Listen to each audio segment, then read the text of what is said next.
I just can't imagine what this place would be like in a rut. We had a heck of a time, man. This like the dream little film crews will pay millions to get a scene looking that good. Like it would just be absolutely ballistic in the raw, eh? Oh, it's pretty special. It gets very noisy. It's kind of hard to put into words how fun it is.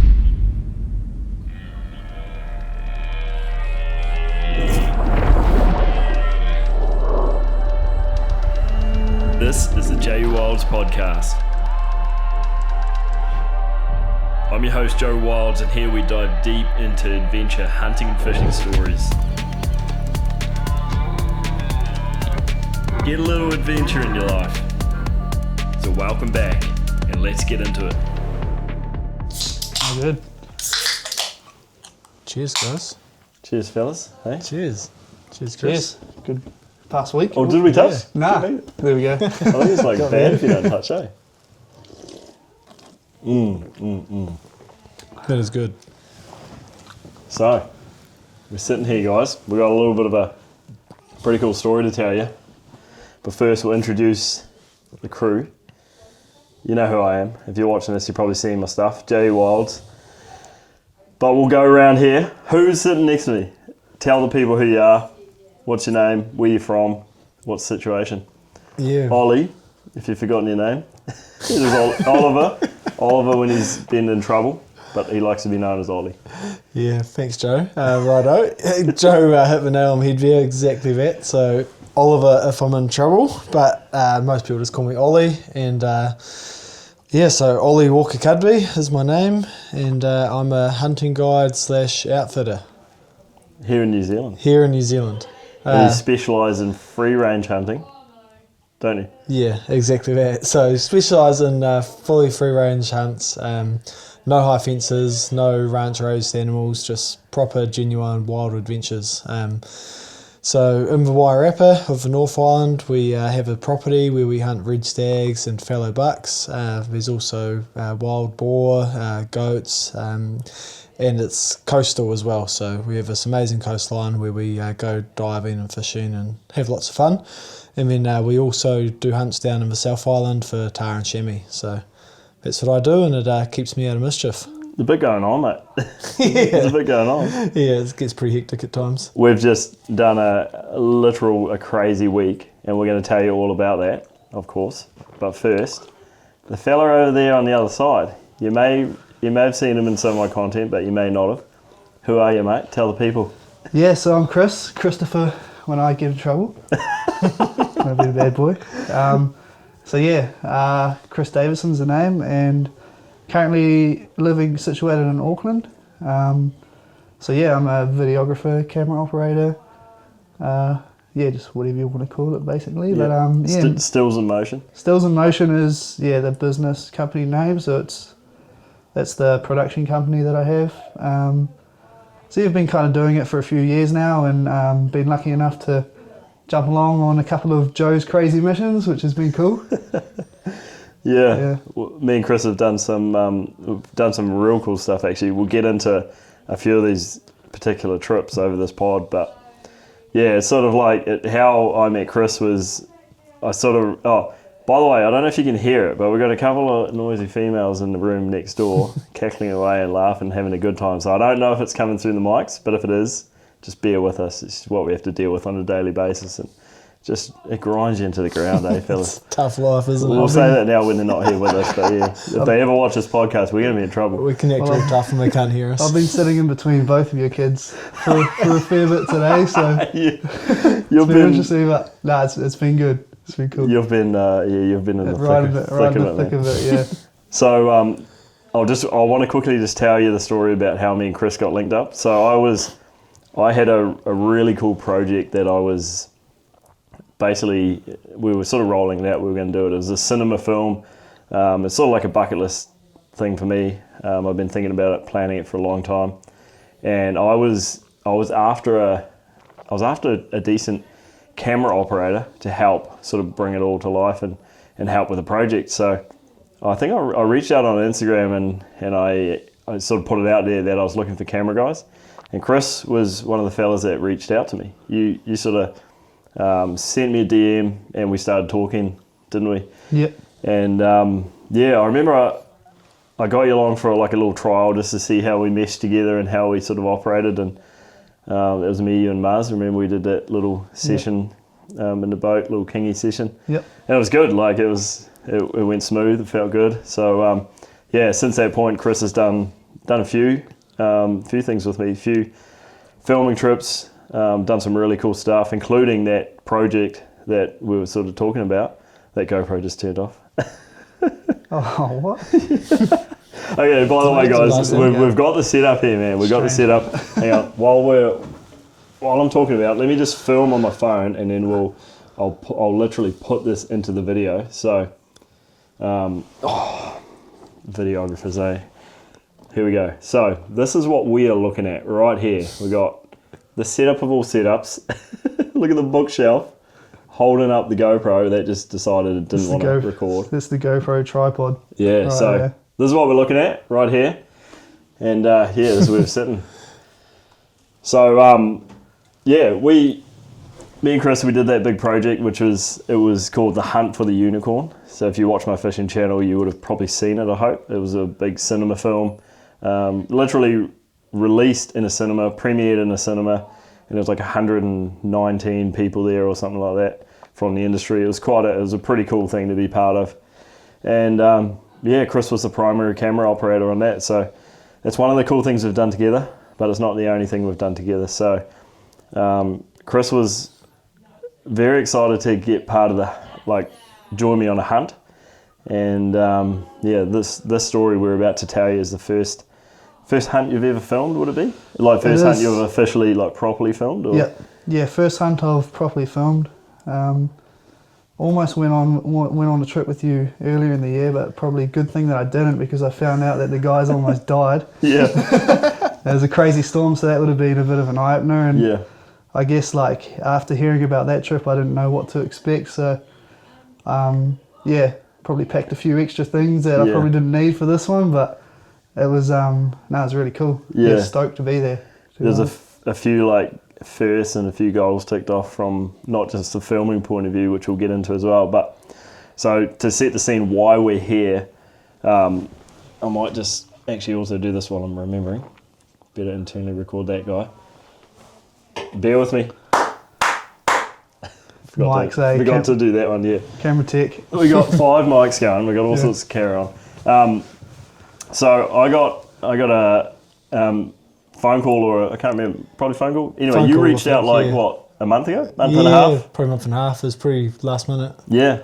And I sort of just wrapped up my hunting season, and I was at home because we just had a baby, our son Ari. And you reached out, man. We've known each other for a long time. When was the Seeker show where we actually hung out there for a little bit? Was it 2018 or 17? Yeah, I think 2018. So it'd be 7 years ago or something. And we kind of spoke about doing this sort of thing over the years a few times. And so it's pretty So Ollie reached out and he said, hey man, if you're interested to come down for a hunt, I'd love to have you. Go and do some hunting as mates and show us around and what he's got down here, what he's offering. And for me, I was like, we've sort of been talking about this a long time, and it actually got me at a really good time. So I jumped at the chance. And just to tell you a little bit about the week, it has literally been one of the funnest weeks I've had in a very long time. The story is amazing. We went into the week with a bunch of goals we wanted to get, but we smashed all the main goals within, every day we were ticking off a main goal. So I'm excited to tell you about that, and we're going to go into the depths of that. But yeah, man, first of all, thanks for inviting me down, man. It was pretty freaking cool, and really cool to see what you guys are doing down here. So I think let's start off by telling the listeners, your operation. You're on 20,000 acres or so, 25,000 acres of free-range hunting gold, basically, eh? Yeah, no, exactly that. And no worries, it's been actually been so fun for us, for myself and Holly, having you guys down. It's just been a good time all round. It's been action-packed. We've had heaps of adventures and captured some real cool stuff. As Joe just hinted, 20,000 acre block. about 11 kilometres of private coastline, and just an abundance of wild game. So You were saying at one point there was, what was it, 360 or 370 kilometres of roading on the place? What was it? Yeah, so over 350. I can't remember exactly because with the scrub kind of taking over, you know, a few roads that were drivable 5 years ago are now kind of closing in a wee bit, but it'd be around that 350 kilometres. So yeah, it's a pretty big place. It's a massive place, man. It's a massive place. And like we've just hunted there, I don't even know how many days we've done, but say we've done a week or so, we probably didn't even cover half of it, man. No, would you not say? really. A third, maybe? Yeah, just a bit of a scratch on the surface, really. Yeah, like it's incredible. It's incredible. It's just like unlimited country. Yeah. Literally, you're at a point A, and Ollie's like, yeah, we as far as you can see, is part of this property. Yeah, So it's pretty cool, man. It was pretty cool to go and traipse around and see what it's all about. But like this time of year, guys, it's currently the 19th of August. So it's it's like midwinter, post rut, all the stags, all the bucks, everything's sort of like feeding up, and sort of putting on that condition that they lost over the rut. So it's different sort of hunting. We're sitting around on high points, glassing a lot of valleys, and deer are moving out into the feed areas, the clearings, the farm edges, because part of it's a working station too. I mean, how many sheep, how many stock units are they running on it, would you say? In terms of stock units, I'm not entirely sure, but I think there's probably about 2,000 sheep on the place. So for the size of the property, the farming side of it's quite extensive. So to give the guys an idea, 20,000 acres, but they probably only farm about 3,000 of it. We hunt the full 20,000, but yeah, there's a massive area that's not farmed, and it's just hunting. Yeah, that's right. It's pretty rugged too, man. Like some of that stuff, like mustering some of that country would be a big job in itself. Oh, it'd be so hard, wouldn't it? You need a really good team of dogs. The shepherd there's got a real good team of dogs, and without them it'd be pretty tough going, I'd imagine. Yeah. So yeah, that's the scene. We're on a big property, and I want to talk about the coastal side of it too, because that's like kind of the start. You drive half an hour up the coast, or what is it? Yeah, maybe about that. And it's a private coastline, guys. It's literally like through a lock gate. It's privately owned, so it's beautiful, man. It's amazing. There's seal colonies. There's lots of seafood there. Like you have some clients come through, and in the middle of the day when you're not hunting, they'll go down and go spearfishing or diving. And Ollie was saying, and this blew my mind, is on a good day, low tide, with no swell and stuff, you can literally walk around and you can find power and crayfish in your gumboots, basically. Like there's times where you've done that before. Yeah, exactly that. We do that actually quite often. On a nice day when you get a good low tide, the swell's not rolling in. It's actually quite easy to do that, especially for powers. Got to look a little bit harder for the crayfish, but yeah, it's very possible. And even like when we do put a wetsuit on and actually jump in and go diving, probably most of the crayfish I get in would be like between knee deep and waist deep. Yeah, like it's wild. Crazy, man. Yeah, not many places like that, eh? Pretty sport for choice. So good. Yeah, you're a diver too, eh? So you can understand how cool that is. It's a bit easier than the Coromandel or some of the places we dive up north, eh? Where you gotta really hunt for the crays, but and the power too, man. Big power. Solid power. Good size. We did a campfire. We'll probably talk about it later, but we did a campfire and Ollie jumped in, and you weren't even in there for that long. Comes out with a pile of big, like fat, solid power, man. Yeah, pretty spoiled. I think one of my favourite parts too is because of those big steep hill faces that hold deer on them as well. It's quite often I should be in the water looking for crayfish or looking for power, and you poke your head up and you're actually still in the ocean with your mask on and you're spotting deer on the hills. Yeah. 1 minute you're getting crayfish, then you poke your head up and go, oh, there's a stag. And it's pretty cool. That's so unique, man. It's crazy. There can't be that many. I don't know of any. There may be some, but I haven't heard of any like literal hunting properties where someone could go and hunt in these zones and do that. Have amazing diving, power and crayfish, and then have deer right there on a private coastline. Yeah, like on the East Coast as well, eh? Like that's pretty cool. That's pretty special. Yeah. So, I guess, guys, like Free Range Hunting New Zealand, that's your business. Yeah. And if you haven't heard of them, you probably should, and you probably should go and search them up after this podcast. But it's a very cool operation if you're into hunting, which there's a pretty high chance that you guys watching / listening will be into hunting or fishing. What Ollie offers is pretty wild and pretty mind blowing, and you're about to hear just why. So yeah, I think that first drive in, like we drove in through the station, and we basically sat on that first corner that overlooked that big stretch of coastline, and we did the intro for the video, and remember that, and we had the Raptor and the Can-Am, and then Chris was filming, I was standing there, and just behind me is this beautiful coastline. And that, like, to start off a trip doing that is so freaking cool.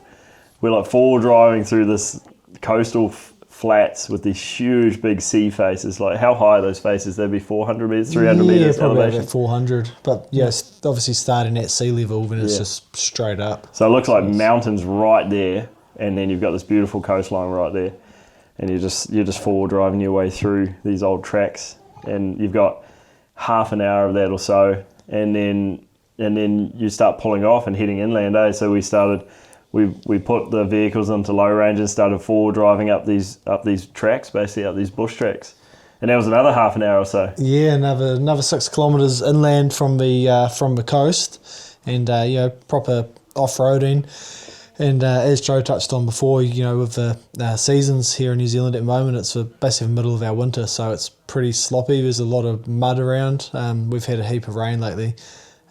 So Put the Raptor to the test, eh? yeah, 100%. No, it was really cool. Like, when it is really muddy, it kind of makes it quite fun, I find. Like it's I don't know. There's just something about a bit of full driving, right? I loved it, man. I loved it. So yeah, Chris talking about putting the Raptor to the test. We literally had the Raptor in Baja mode, and we were having like so much fun. We had the drone up, we were filming stuff, and like just getting into the spot was like, I was loving it, man. I was literally loving it. We're in deep mud holes. There's mud everywhere.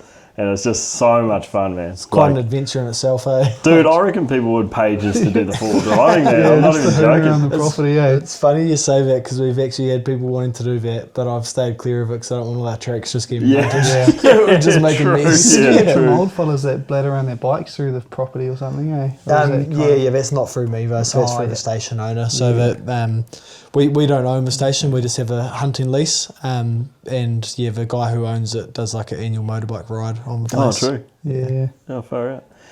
Yeah, so I think fun. that part there, like winding up through the bush tracks, and you're literally like seeing all this deer hunting country all around you as you're going, and then you get into like the bush side of it, and the bush just rolls on and rolls on. You can see game trails crossing the road. So like you've probably seen animals on the road many times. We've actually had a number of times it can be a bit spooky, and they actually almost end up in Can-Am. Like you're driving, and say if you're going 20k an hour in Can-Am, and this deer comes flying out, and like if you'll basically almost hit them, and if you were going any quicker, it would come in the side of the Can-Am. Through the doors. Yeah, which when it's a stag with antlers on its head, it can actually, it can give you quite a fright at times. Yeah, because they're running. You've got 2 Can-Ams. Do you want to talk about that? Like they're basically your hunting buggies. Yeah. So 2,000cc Can-Ams. What are they? Yeah. So exactly what Joe just said. So we've got 2 Can-Am 1000cc Defenders. The 6-seater models. So they're double cab. 3 seats in the front, 3 seats in the back, and a tray behind. And that's what we use to get around property while we're out hunting. And they're awesome. Like they just take us everywhere, and they're super impressive. Like to be able to put 6 people in them, have a tray load of deer, hunting dog on the back, and still just go everywhere. It's makes life quite easy. And like literally some of the places we were going to, like some of the further reaches of the property was like you were saying like an hour. Like it was literally some of the drives we were doing were like an hour through amazing hunting country to get to these little honey holes and stuff. So those Can-Ams are pretty invaluable, eh? Like you need those, man. Oh, they're sort of our everything. And that's, it was about an hour to some of those spots where we're going to, but the property even goes, quite a bit further again than that. So, we use those Can-Ams a lot. And you got winches on the front, I saw, which is cool. Yeah, winches on the front, light bars, just awesome little off-road machines. Yeah. So I'm following Ollie, and me and Chris are in the Raptor. We're following him, just winding our way through this property, and then we basically punch out we're at the top of the hill at one point, and we punch out into like this clearing, and that's where your lodging is, man. It's like in this it's almost like a little hanging basin at the very top of the hill, eh? Yeah, it's quite cool. Like you can see the coast, you can see the ocean as well. And it's got that big rock there, so it's kind of sheltered. Like our prevailing wind is at northwest, and for any of you that know the Wairarapa coast, like it's kind of known for strong wind. It just cranks at times. So at least being kind of tucked in behind that rock, we get a wee bit of shelter. Yeah, it was a good spot. So there's like a huge big shed, you've got multi-bays where you keep the Can-Ams and stuff. You've got your dog kennel set up in there. You've got the main lodge for guests where you've got the clients, like the hunting clients. Kitchen in there. How many bunks? Do we count like 10 or 11 bunks? I can't remember. Yep. So the main lodge building with a guest stay sleeps 10, so 10 bunks in there. And then we've got the sort of like the staff quarters and the other cabins dotted around the place as well. So another 5 cabins outside, separate from the main lodge. Yeah, and it was super comfortable. Like when we first got there, it was just the 3 of us, and then the girls turned up, and actually my kids turned up towards the end of the trip, the end of the week, for the last 2 or 3 days.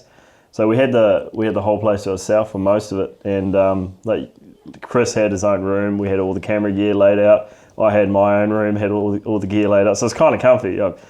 Probably don't expect that because it's normally probably going to be pretty booked out, but but yeah, it was comfortable, man. It was super nice. Yeah, like, for how far in the middle of nowhere it is, it's pretty sweet. So like that main lodge building, when Holly and I took over, was already like that. We've just added a few touches. Yep. But the original guy, the original outfitter who was there, went to a lot of effort setting it up.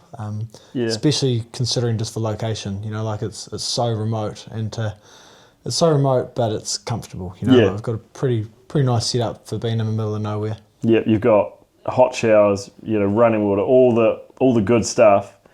Gas cookers. You've got electricity. You've got a whole lot of solar panels that are powering the whole thing. You've got Wi-Fi. It's fully off grid, eh? Yeah, fully off grid, man. Yeah. So we spent our first probably 5 years of being there on generator. And then had the solar installed a few years back. And solar's just been a game changer. It's so good. Yeah, so it's like it's still got the real wholesome like hunting hut feel though, because you go in and like there's, you can probably see some mounts up behind Ollie and Chris. There's mounts on the wall. There's stags, boars, tahr even. But then there's a whole lot of photos on the walls as well, and frames that are sort of basically just showcasing some of the past hunts, man. And that was really cool just to like look through the old photos of all the animals that some lucky hunters got on the property over the years, and then even some of the really old photos from back in the day, like of the area. Those were cool. Like those 3 photos that are above the archway. It's a nice place. It's like it definitely had like a really cool hunting hut feel. I really liked it, man. It was super comfortable, and one of the coolest things was the deer, because it's in this nice big clearing on all, like most of the sides is grass, eh? So we were having deer coming out into the clearing at nights, like around the hut. And you, through like the roar and stuff, you were saying you have like stags coming in. Like, tell us some of those stories, man, because there's one story about deer pinching the herbs off the front deck. What's the one about that Holly in the pajamas? Yeah, man, that's a good story. Tell those stories. So like Joe said, it's basically a wilderness hunting camp. It's in the middle of nowhere, just a good proper hunting cabin. And because of that, it's basically just us and the wild animals out there. And so during the roar, we literally have stags right outside, roaring. Sometimes you're sitting there eating your dinner and there's a stag, 20 metres outside the window, roaring his head off.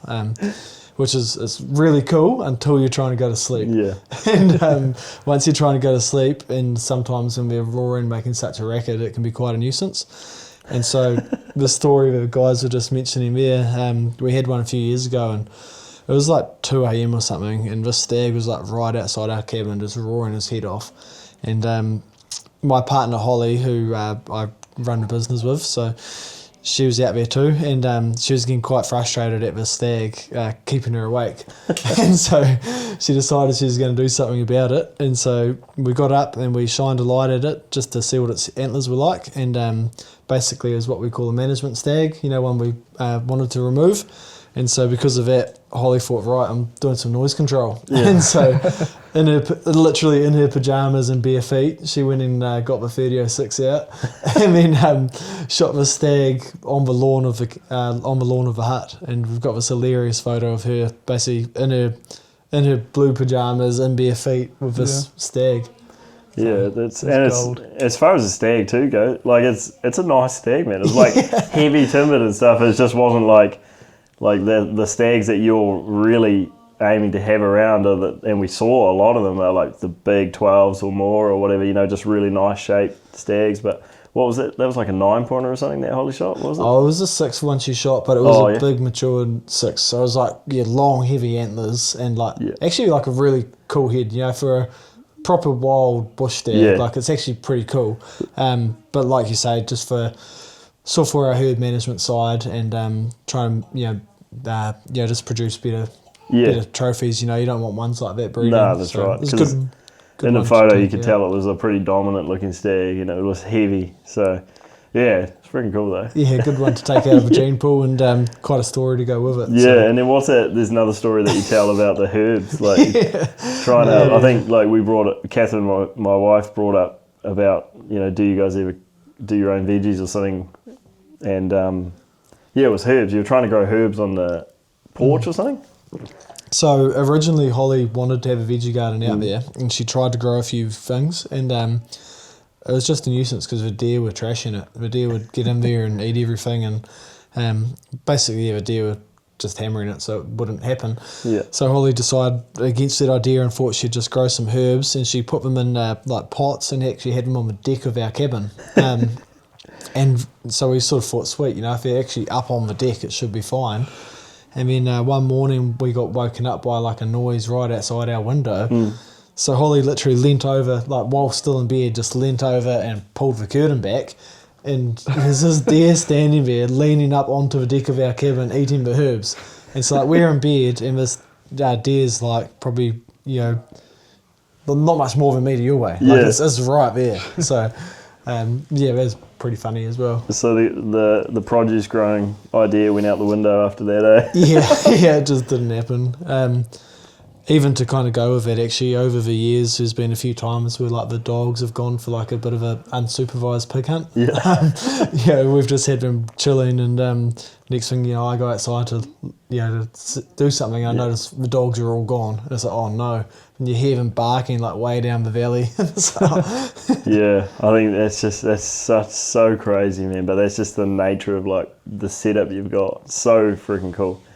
So yeah, I think the story, guys, we want to tell about this past week is we had a heck of a time, man. We had a heck of a good time, and the plan was, so Ollie was keen to do a hunt, and I was keen to do some filming and get some episodes. So we sort of had some goals that we wanted to do, didn't we? And that's where Chris come in. So I invited Chris down to film it and join us on the trip basically. And yeah, I think we should probably talk about the goals.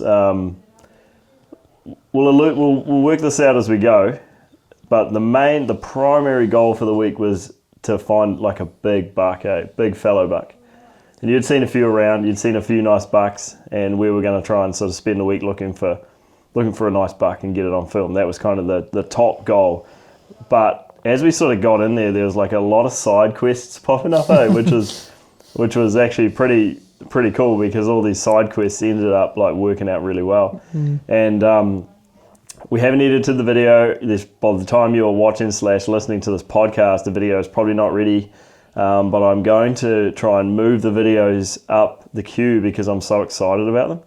And Chris has done such a good job on filming them, and the footage we've got there's some very, very good footage. So I'm that excited. I want to push it up the queue and actually get it out there sooner. So hopefully it's not too far away, but we don't know yet. But anyway, so the goal was to try and find a big fellow buck, but the side quests just made this week wild. So let's work through this week as it sort of happened. So we set up at the lodge. We get everything ready. We went out for a little look around that first evening, and it was like the first look at the property. We drove back down the road towards the sea faces and started setting up on a high point, and we started like straight away started seeing deer. Like we saw there was a stag close to us, remember, on the road. But then once we started like looking at the faces behind, we were seeing quite a lot of deer up in there, a lot of red deer, a lot of stags actually, including a couple of like one in particular, really nice up and coming stags. So that was like the intro to it. Few fallow deer, but plenty of stags, a bit of pig sign around as well. So it was like a cool little taste tester of what we were about to get into. And I remember going back to the lodge after that, and we were looking through the footage and looking through the deer and stuff, and it was like I made the comment of the number of red stags that we saw that one night is like more than I've seen all year in the wild, like down in the wilderness stuff, the public land wilderness. So it was like, for me, it was super refreshing to actually, just go and have like an abundance of wild game animals around. It was like a very cool change for me. So I was pretty excited about that, man. I'm not going to lie, I was pretty excited about that. And I just like, as the week progressed, it got even more intense. But from that point, from that first night, I was like, I just can't imagine what this place would be like in the rut. Like it would just be absolutely ballistic in the raw, eh?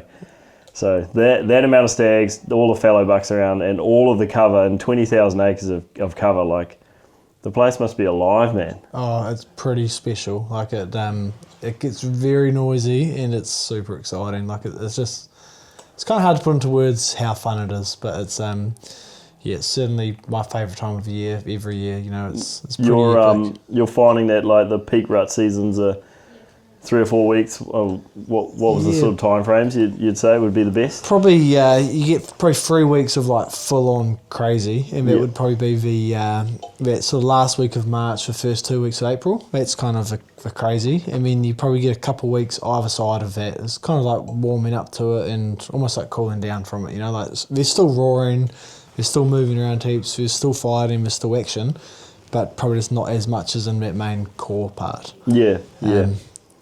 I got to come back for the Raw one day, man. I have to come back and experience that one day. I hope so. Hopefully I get to go if I get invited back. Yeah, you're always invited, man. I think we need to make that happen because like the quality of your guys' cameras and like how good you guys are with them, you would capture some really cool stuff. I want to say that you did pretty good in front of the cameras. Yeah, He did right, Chris? He did well.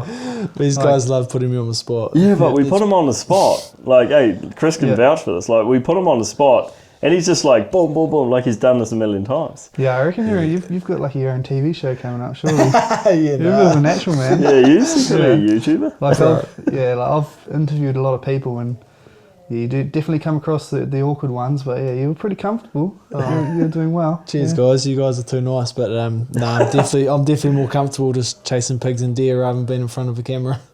Yeah, no, it was cool, man. It was really cool, and you guys will see it on the videos. But before we carry on this hunt, like Chris, did you have any expectations, or like did you have any thoughts like leading into doing this? Like, were you expecting something that?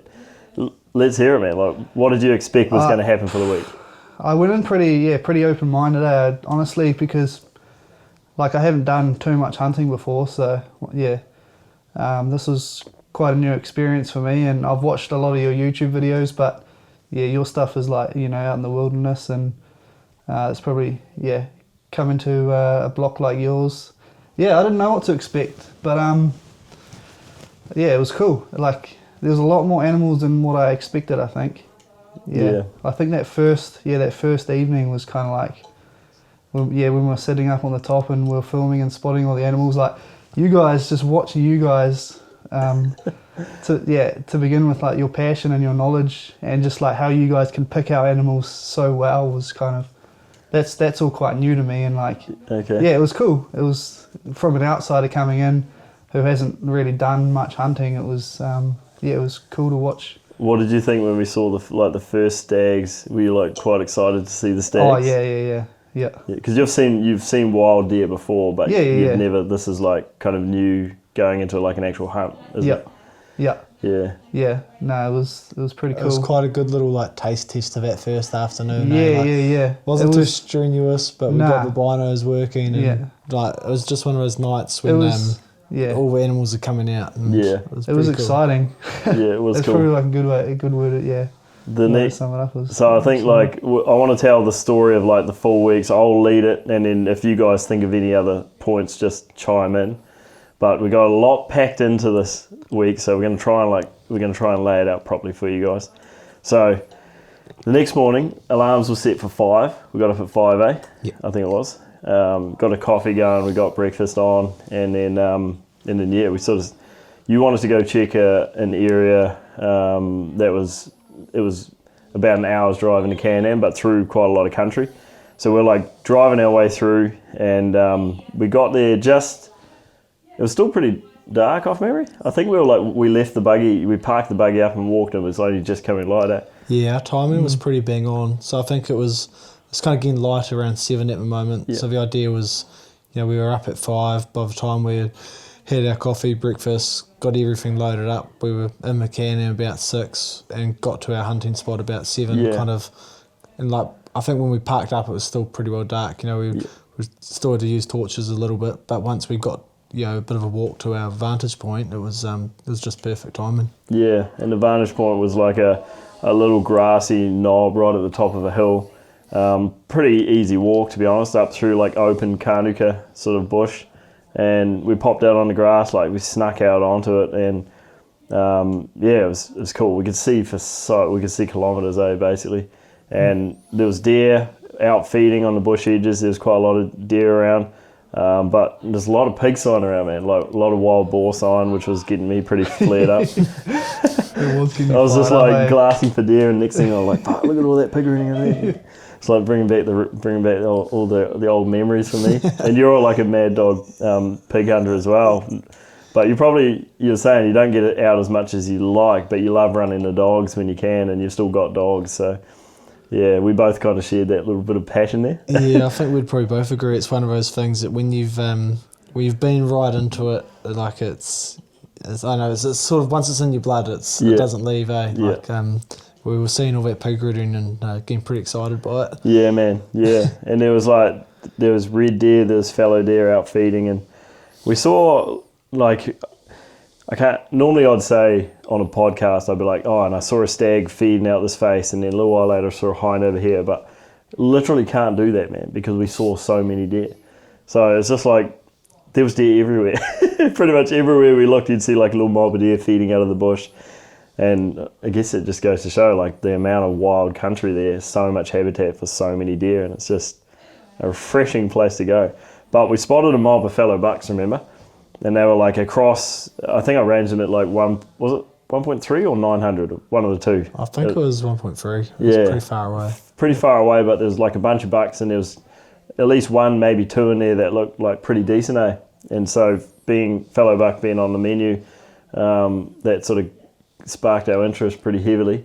So we were watching these bucks and had them in the spotting scopes and everything, but they were just too far away to really get a good look at. So after sitting there for maybe an hour, maybe more, probably 2 hours, I don't even know, we decided to get back in the buggy and move locations to get a bit closer so that we could sort of like stalk up these ridges and basically drop on top of them, eh? That was kind of the goal.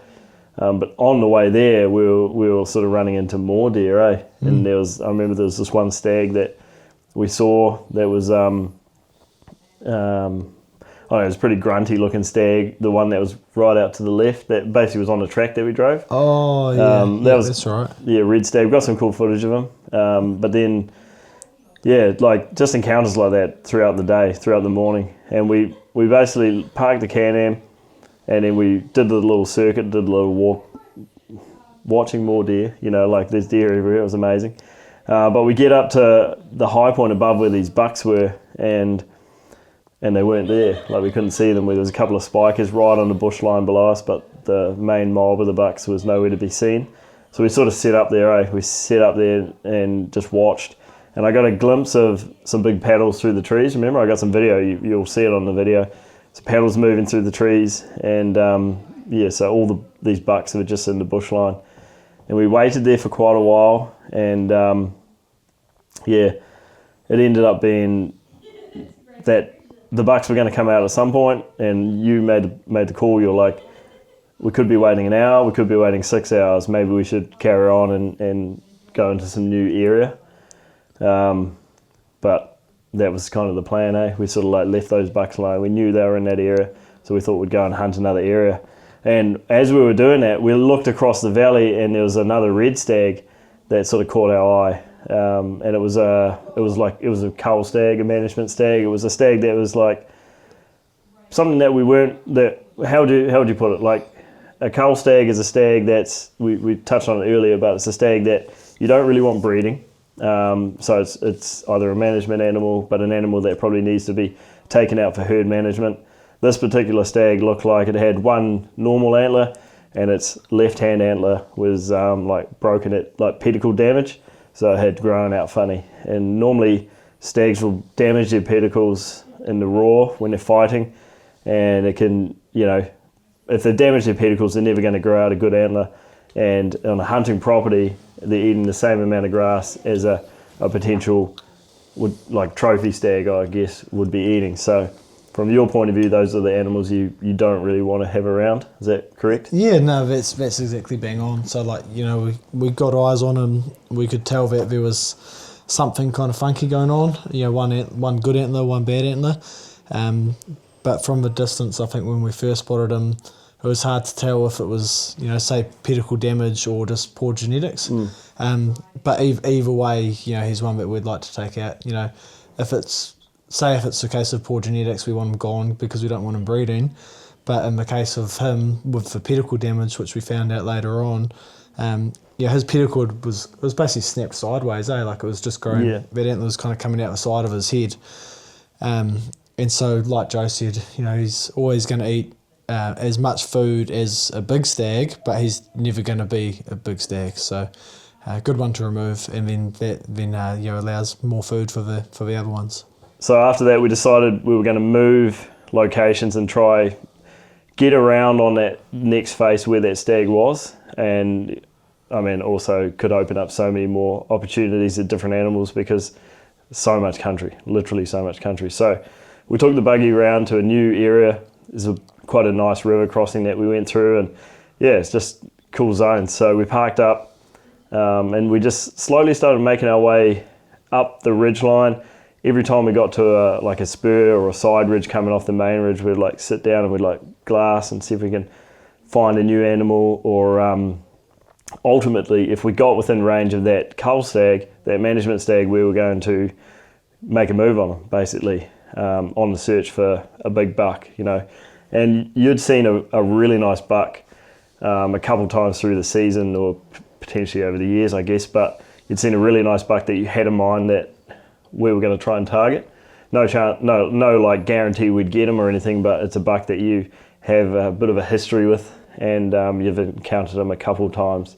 So we had a buck in mind that we were setting as the goal, and we nicknamed him the Ghost Buck, and you've got some video of him. That was this year in the Rate when you filmed that. He was walking towards the camera, a really nice dark sort of chocolate buck, big wide antlers, good palms, just a really nice buck. So that was kind of the ultimate goal. If we could find that buck, we were going to be really happy, but there's also plenty of other big bucks on the place.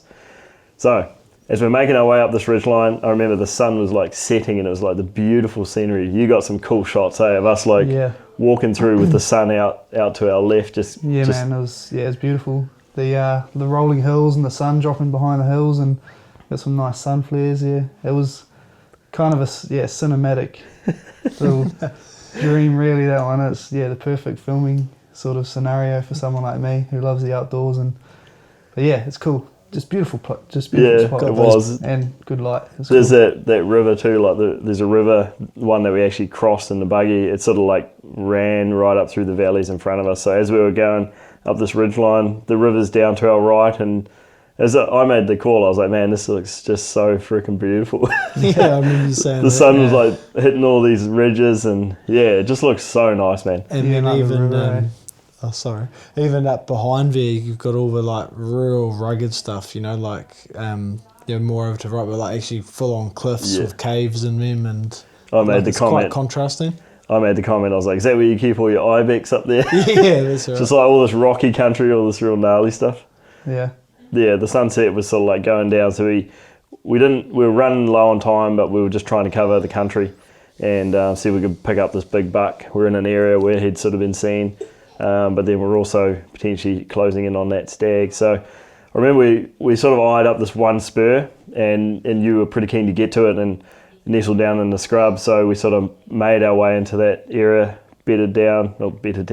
set our packs down and just sort of like settled in.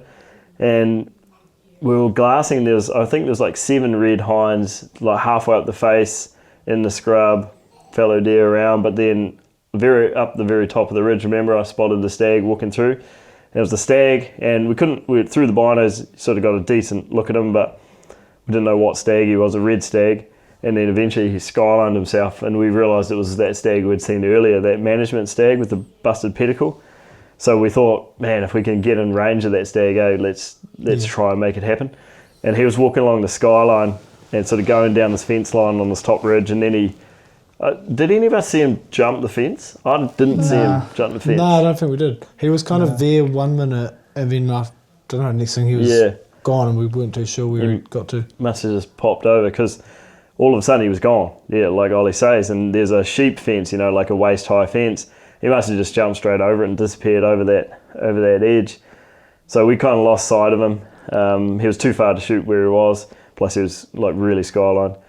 But the plan was we were just going to keep going up the main ridge and get to the top. And if we couldn't like pick him up anywhere around there, you had a backup plan of like cutting right back around behind him, and then sort of like opening up the valleys that he might have gone down into, but from a side-on profile rather than just coming above him and looking down to where he was. So we did that, and we got up into that area, and like we're walking through pig rooting everywhere, man. There must be like it just seemed like there was pigs everywhere, but we never saw any. Yeah. It was wild. You just couldn't stop smiling. Well, you couldn't either. Damn pig hunters. So it was cool. Like you guys will see in the video, it looks like we're walking through like all this dirt and stuff, but it's just pig rooting, pig digging in the night time. After dark, the pigs come out and dig up the grass and stuff where they can. But yeah, we're like looking into these basins, these valleys, and no sign of the stag. Like we couldn't really figure out where he went. And then eventually we thought we've got like literal minutes of light left. Let's just boost it out to this last point and just see it's either it's going to work or it's not. And I remember we got to that point.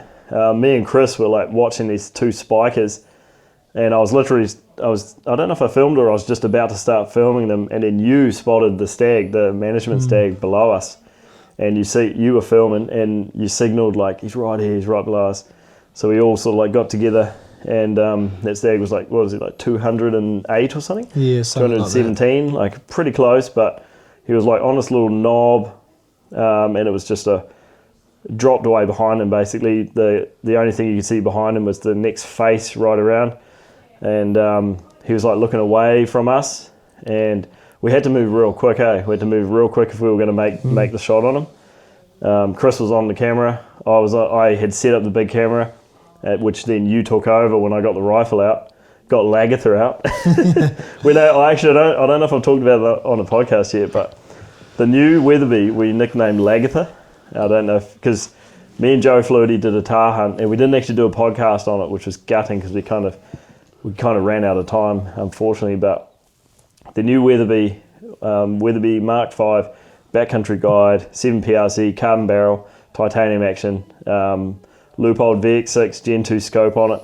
It's like my new rifle, new setup. You probably haven't seen it on the videos yet, but it's an absolute weapon, man. It's such a nice rifle. My favourite rifle I've literally ever owned.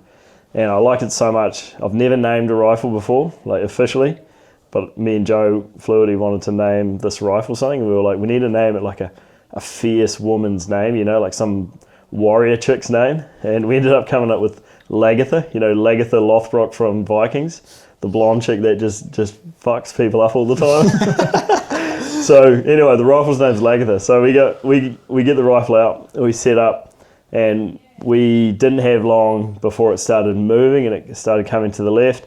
And it was just walking down into this like rushy flat, and it was literally about to go out of sight, and it was still moving. walking, yeah, It's still moving, and I was just like, everyone on it. You were on the big camera, everyone was rolling, and I was just like squeezed off. Boom! As it was still walking, I felt confident and gave it a little bit of lead, and the stag just dropped on the spot. Like perfect situation.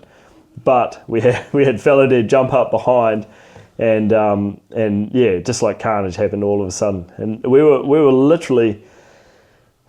It was probably the last chance, because if it had gone out of sight there, it was just that close to darkness. I don't know if we would have got in another position to shoot it. I reckon if he took like another 2 steps, it was that close. Like Yeah. a couple more steps and he was gone. The timing was like perfect day, like with the light.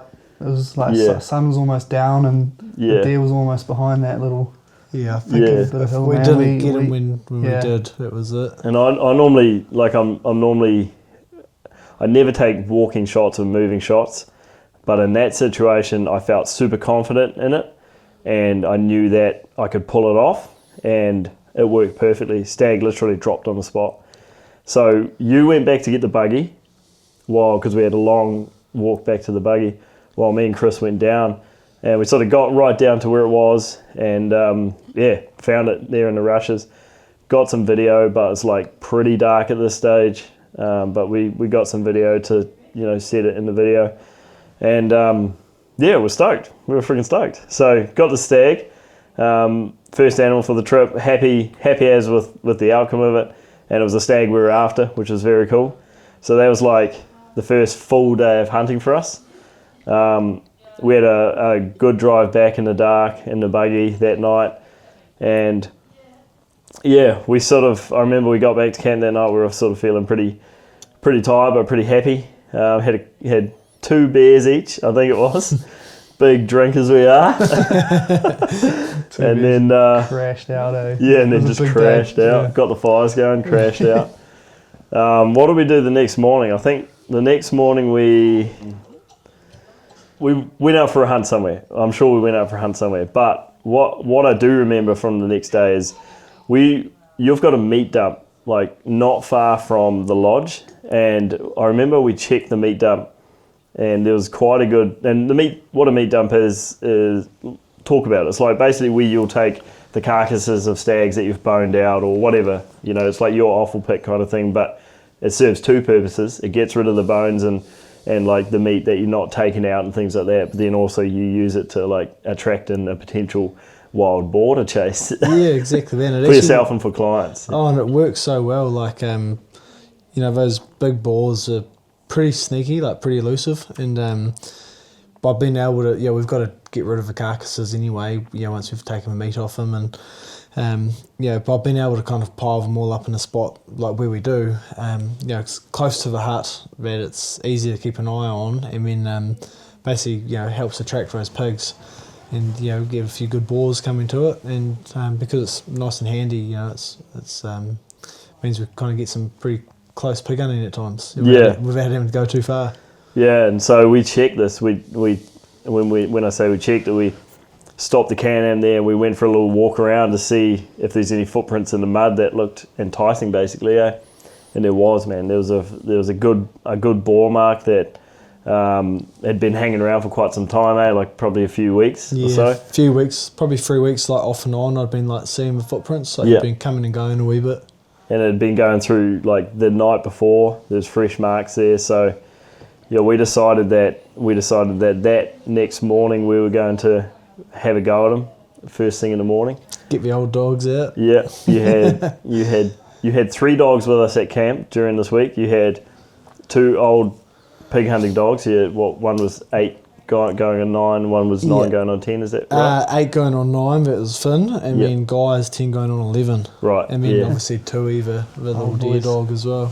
Yeah, and Tui was super keen. Tui, the deer dog, German short hair pointer. Yep, GSP. He joined us on basically all of the hunts we were doing, and we we've done a lot of hunting. Like we're probably leaving out a lot of stuff, which you'll probably see in the video. But he joined us on all of the hunts, but he was just chilling back at the buggy. Like you'd leave him at the buggy in case we needed to, like blood track an animal, or if it was not a good shot, we could go get him. So that was kind of cool having a dog around, man. He was just cruising with us on the hunts. But anyway, back to the story. So you had a couple of your old dogs with us in case we decided to go chase a boar, and we found a good boar, man. We found these marks. So we'll fast forward to that morning. So we get up. We decided not to get up super early, eh? Like we thought, well, this pig's probably coming in overnight, looking by the sign. He's going to feed right through till daylight, and then he's going to track his way up and bed down somewhere. So we didn't want to be there like too early, but we wanted to be there like just at the right time when he's like full. Maybe he's just bedded down to go to sleep or something like that, eh? So we actually, we didn't get out there crack of dawn, but it was not long after. Yeah, and I think as well, because it's so close to the hut, it's literally, I can't even remember what distance is, but less than 500 metres from the hut. So it's not like we had to travel an hour to get there either. So it was quite nice, really. Like meant we had a couple extra cups of coffee that morning, a bit more time to chill out. Yeah, it was nice. Me and Chris were like getting all the gear ready. We had a GoPro. We sort of slimmed down all our stuff too, eh? Like I wasn't even wearing my bino harness, I don't think. Like we just slimmed down into everything. What's that? We were ready to run, eh? We were streamlined. Yeah, you had your camera like set up as like minimalistic as possible. Yeah. But so the plan was, we get down there. We parked the buggy at the top of the hill just above the lodge, and then we walked down the track to get to the meat dump, which was maybe a kilometre of trail or less. It's in a straight line. It's about 500 metres, but we do this arc around and then get in on it. And you had the dogs just running the whole time. Chris was sort of with us, behind us slightly, just filming us as we're going down, and me and you were just like slowly making our way down. And we got down there, and before we even got to the dump, the dogs had gone, eh? And I remember, Chris, you started filming us, and you were looking at the GPS to see where the dogs were, and you're like, yep, they've gone right down 100 metres, now they're peeling off the track.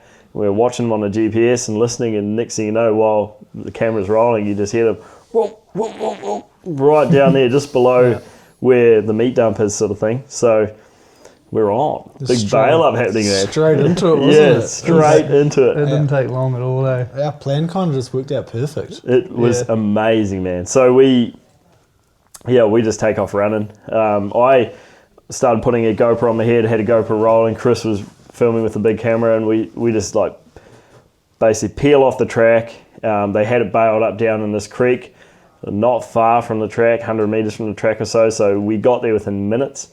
Real good bail, like a real steady bail. And just as we got there, they jumped in and grabbed it. So we're basically the last little bit we're going in. I had to rifle your old lever action pig gun as well, but I remember I gave it back to you, and we ran in, and I picked up the boar, nice boar, both dogs holding it. Picked it up, we flipped it over and stuck it, and we're just like, I remember we just looked at each other, all three of us, and we were just like, what the heck? It happened so quick. That happened so quick. Because we'd been like prepping Chris for like, we might end up like 6Ks down the valley, I had like a blister on my foot, so I forgot about it. Yeah. Had like a bad blister from my dive booties, which was like a week before or something. So I was like, it was bad blister too. I reckon it's got to be one of the worst blisters I've ever seen. I think so. It was like a cavernous hole in his heel. Yeah. It was feral. Yeah, so I was ready to run, but I knew, I mean, I'm just glad that it wasn't as far as I thought it was going to be. Yeah. But, yeah. Oh, the old dogs did pretty well to pull it up so quick, though. They're pretty well retired. Well, I'd say semi-retired, and they were awesome in their day, but they don't do much now. So I was kind of, we were mad keen, but I was kind of unsure of like how the dogs were going to go. Like, are they up to the task or not? Yeah. I was stoked. It was like basically flawless, man. It was basically flawless. Pulled one out the hat. Yeah. It worked like that. It never works out like that. Very rarely works out like that. But this worked out so perfect. The boar hardly ran at all. So we were kind of wondering, like maybe we actually found some marks back on the track too, remember? We were kind of wondering that maybe he was leaving the meat dump and walking up the track that we happened to be walking down when the dogs come around on him, potentially, something like that. Or maybe he just peeled off and not long before the dogs, because it all happened like right there, like right in the vicinity of the dump. He wasn't at the dump because the dogs didn't actually get to the dump, but it was like, yeah, it was sort of back before. And we were stoked, man. Had a nice boar, black and tan boar. One of his tusks was broken, the other one wasn't, but it was super sharp. And no damage to the dogs too, which is like exactly what you want. Yeah, it's always pleasing. So we had the boar. So we're frothing, we're stoked. And another crazy thing is, when it came to getting him out of there, we had to drag him like not far at all. We dragged him across this little creek and up this small piece of a hill. It was probably like 50 metres? Yeah, I don't know. It was some real gentleman's pig. Gentleman's pig. Like, we didn't even need to put it on the back. We just grabbed a leg each and dragged it up. Yeah. And we drove the Can-Am to it. It doesn't really get too much better, eh? No, When you think of some of like the pig hunts you do, no doubt when you were younger and when I was younger, and some of the stuff we'd get up to try and catch a pig, and when you think of like that, and like, man, it really was some gentleman's hunting. I've had all-nighters, man. I've had all-nighters waiting for the dogs to like come back. Sure. Dogs have, like kilometres away pulled up this boar, and it's just like you try to get there and then it breaks, and then it's another kilometres away in the dark and daylight's coming around and you're still trying to get this thing, like it's definitely doesn't go like that always. And sometimes as well, you actually might be carrying a boar on your back for hours. Yeah. For hours and for kilometres of up and down terrain, and it's pretty gnarly. So to be able to just drag it like 50 metres and drive the Can-Am to it. It's pretty. It was refreshing. Like I keep saying, it was a refreshing change, and it was bloody good. We put it on for you. The old dogs put it on. Yeah. So we went back to camp, and we were pretty stoked. Like we were pretty happy. I think like we pretty much just chilled out that morning. We hung it up in the. So we decided we wanted to weigh it, and just out of curiosity see. Here we go. The team move. We wanted to just out of curiosity just see, like we were all like, yeah, let's see what it weighs. Old Ollie here, he's like talking up these set of scales that he's got, saying how good they are. I reckon he was probably talking it up for an hour, man. Like you were going on for ages, and they were like these really good scales, and you can buy them at the shops for this price, but then you got yours for $18 from Temu. It's the same thing. Off Temu, they're the same. Yeah, they're the same thing. I got off Temu. And he was But you were talking convinced, man. Yeah, I thought it. I was like, shit, we were both man. convinced. I was like, shit, man, they must. These are good. These other shops just mark it up massively. And I was like, okay. Temu's where it's at. Yeah. Well, Temu, got to get on that. So anyway, pull out these scales and like we set it up and we turn it on and we go to weigh this pig and we like lift it up, like you're on one side, I'm on the other, we're like hoisting it up, and then next thing you know the scales like reads 0.04 or something like that. 0.04 pounds. Yeah, pounds, and we just like look at each other and just piss ourselves laughing.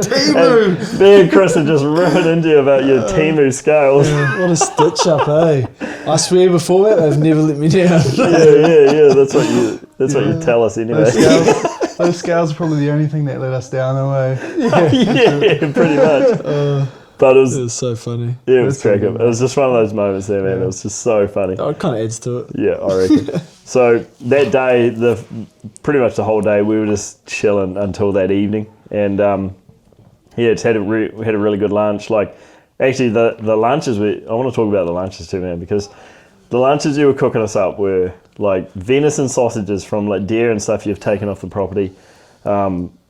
Just really good hearty lunches that just leave you feeling satisfied, Like, I like that, and I like that the meat has come from hunting trips that you've done in the past. You haven't gone and just bought the meat or anything. It's like legit something that you've gone and shot off the property that we're literally hunting. Yeah, it's pretty special, that kind of living off the land like that, I find. We basically just live off what we harvest, and it doesn't get much better in my mind. Yeah, so good hearty meals, which is always a good thing when you're hunting.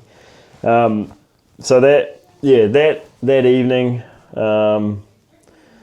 what did we get up to that evening? It was probably, there's just so many hunts. I'm just trying to remember like how it all laid out and how it went. But wonder if it'd be worth backtracking. Actually, we kind of forgot about, but the evening before, and we walked up on the hill to look down to the meat dump.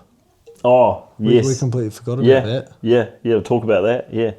So, yeah, literally the hill where we parked the Can-Am to walk down, but what, you talk us through it. Like, we went up there, we actually went up there with the thermal the night before too. Is that what you're talking about? Yeah, that's what I was saying, Yeah. because we did that before we took it up there, and we knew we knew he was down there, and then we're like, right. That's probably a good point, because we did film that, and that probably will make it into the film. So we thought, you've got a thermal scope, and you've got it for like a bit of pest control. There's a few like areas of trees and stuff that you're trying to keep some deer out of. Yeah. So you're going in there and you're shooting a few deer after dark with a thermal. And we thought, why don't we take the thermal up to the top of this hill, look down, and you can see the meat dump, hey? And it was a cool plan. We were like, there's a boar been coming here after dark, so let's see if we can see him in the thermal, and then in the morning we're going to go there and see if we can catch him. But as it was, we walked up there with the thermal, and straight away there's a boar, looked like a good pig, down in the meat dump. You'll see it on the video.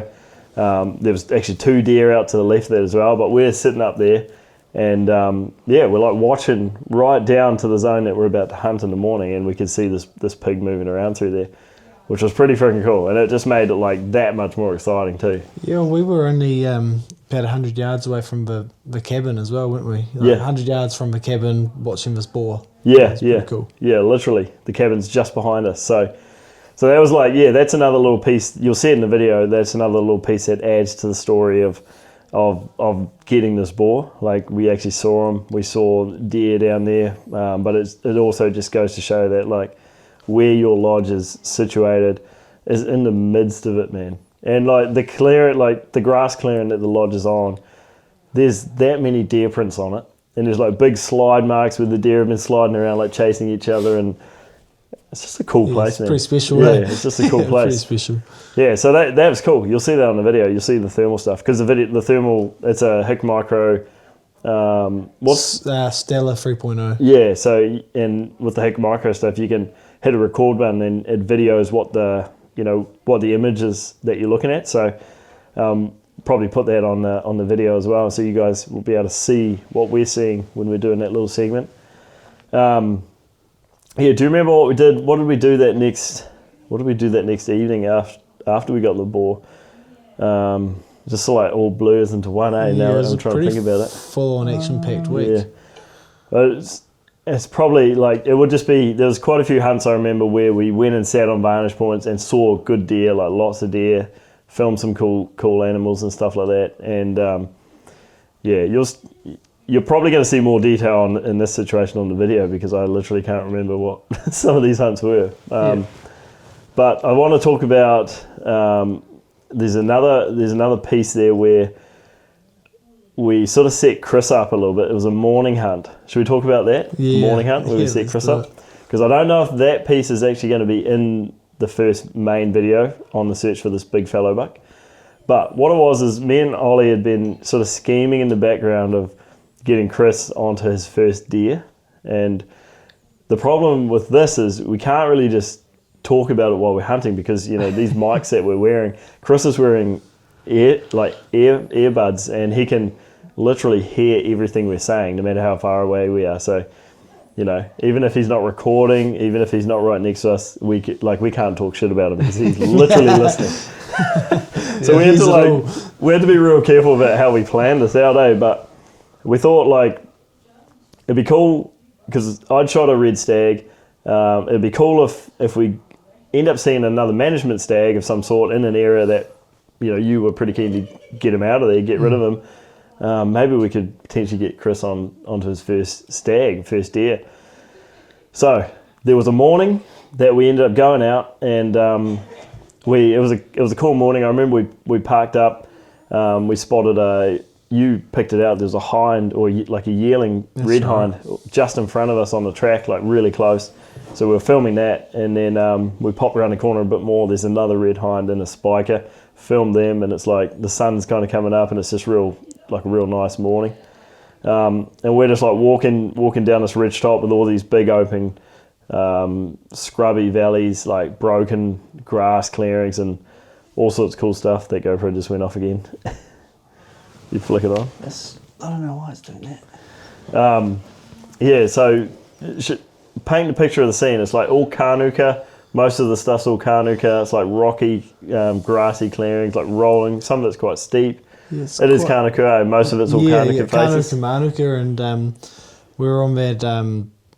It's kind of long leading ridge with like the Kānuka, Manuka faces going down the sides. I mean, like grass and rocky outcrops on top with those nice little sort of kind of nice little folds in it, little gullies and basins here and there, and some little clearings down below in places. Some clearings big, some clearings small, and it's like crazy, because you'll be sitting there and you would have glassed all this area, then you pan back over it and there's a deer standing out there because, there's just so much bush, and the deer are obviously in the bush and they'll pop out on a clearing. It only takes them one step and they've walked out, and so you always got to be scanning, because there's new deer popping up all over the place. But it works in reverse as well. If you're watching something, it can just as quickly disappear on you. So I remember we got to the high point, and straight away you spotted 2 deer across the valley, both bedded, a hind and a stag. And then I remember we'd sort of planned, like if we come across a stag or an animal that fits the bill of getting Chris onto his first deer, we were going to have like all these like hand signals. We were kind of like gestured to each other because we couldn't give it away. We really didn't want it. We wanted it to be a full surprise. And so anyway, like Ollie's over there, like Ollie's like looking at this thing, and he's like, yeah, no, it's a stag. And then he looks at me and he's like doing all these facial things, and I'm like, I'm trying to get. It's a special stag. Yeah. And then I get the hint. I'm like, oh shit, okay, here we go. Yeah. So this is something that we should get Chris onto. And then you started like vlogging with Yeah. your phone. So Yeah. So I started because on Instagram, guys, j.e.wilds. If you don't follow me on Instagram, jump on there. But I do I call them daily vlogs, but they're just like a video where I sort of film like behind the scenes stuff and like cool stuff that we do on trips and that don't make it into the YouTube videos. So I said to these guys, and Ollie obviously knew what the plan was, but I said to Chris, if you see me pull out my phone, just don't worry, just keep filming, because I want to like get some daily vlog videos of what we're doing with the camera in the background. And just like I tried to make it seem not so obvious that something's going on. So here I am, like got my camera out, got my phone out. Oh yeah, we've just seen a couple of deer over there, we might make a stalk on them, and blah blah blah. And then we'd walk a bit further, and then I'd video us walking down the trail and be like, yeah, here we go, like we're just closing the gap. Yep, how you going back there, Chris? Filming all right? And then Chris was like, yep, do the mahi, get the treats. And then we like made a joke about it. Here's Chris in behind, doing great, working hard. So I was like, oh yeah, do the mahi, get the treats. And then they started laughing. Yeah. They're like, yeah, do the mahi, get the treats. Yeah, you'll get the treats. Yeah. And I was like, it's kind of like, These guys are weird. Yeah. But you didn't know at this point. I didn't know. You didn't know what was coming. Nah. So anyway, like I'm like trying to make my phone seem like a normal part of the morning hunt. And then you wanted to get to this like little knob that's in amongst the scrub that's like a little grassy top with like a really good scrub belt behind for cover. You wanted to get to there because it was going to put us into like decent shooting range and sort of secluded, but also like a really good spot to shoot from. That was kind of like the plan. Yeah, that's exactly what I was thinking. Just striking distance. You've shot off that knob too before, you were saying that? Yeah, we've shot a few off here in the past. And quite a nice like flat spot too, you're not lying on some steep hill. You're quite flat to where the deer was, shooting straight across. So striking distance for Lagatha is what I was thinking. Yeah, man, and it worked out really good, guys, because we sneak in and we like push up through the scrub, and like we just crest over onto this grassy knob, and I said to Chris, all right, you film me, I'm gonna get Lagatha out and set her up and get the bipod on it and all that. Did it all per normal. Like we've done it so many times already, so it's Chris was just filming another setup. Just another setup, yeah. Yeah, and then I do that. I get in, I range it, dial the scope, get everything really dialed in, and then I pull out my phone and I'm like, and then I had it out in front, like so you could see Chris behind me, and I was like, oh yep, all right. So we're just here, got the rifle ready. The stag's just across the valley. All right, Chris, you better give me that camera. You better give me that camera because you're going to shoot the stag. And Chris was like filming from his point of view with the big camera. Yeah. And your face, you kind of like went into shock for a little bit. Man, You didn't even think it was real. Nah, that took me completely by surprise. But we didn't talk about the day before when you got me on the shooting range. The yes. target. Oh, Yeah. That's right. We will just touch that because that's quite important. So just after we got the boar, from the high point where we thermaled down to the meat dump just above camp, you've got a really nice little grassy knob that looks down to the meat dump. And you've also got a 500-yard gong down there. Yeah. So we thought, well, we got the boar. Let's shoot the gong. We don't have to worry about spooking this pig out of here. So since we've got a cruisy day, we've already got a good boar for the morning. Let's hang around camp, shoot the rifle at 500 meters, and just have a bit of fun. So we did that, and I remember I fired the first shot I fired. I missed the gong. But I was aiming dead centre because we wanted to see how much wind drift we had because it was quite a strong crosswind. So we saw how much the bullet drifted, so we adjusted for that. And the next two shots I did drilled this gong. You jumped on it, you drilled it first shot, and then we thought, let's get Chris behind it. And we knew, but Chris didn't know that we were planning to actually get him on an animal. So when did you guys start talking about this? It was pretty early on.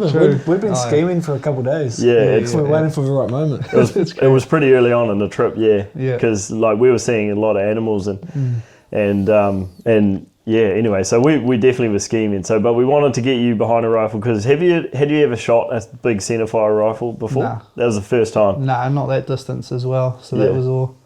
So that was a first for me.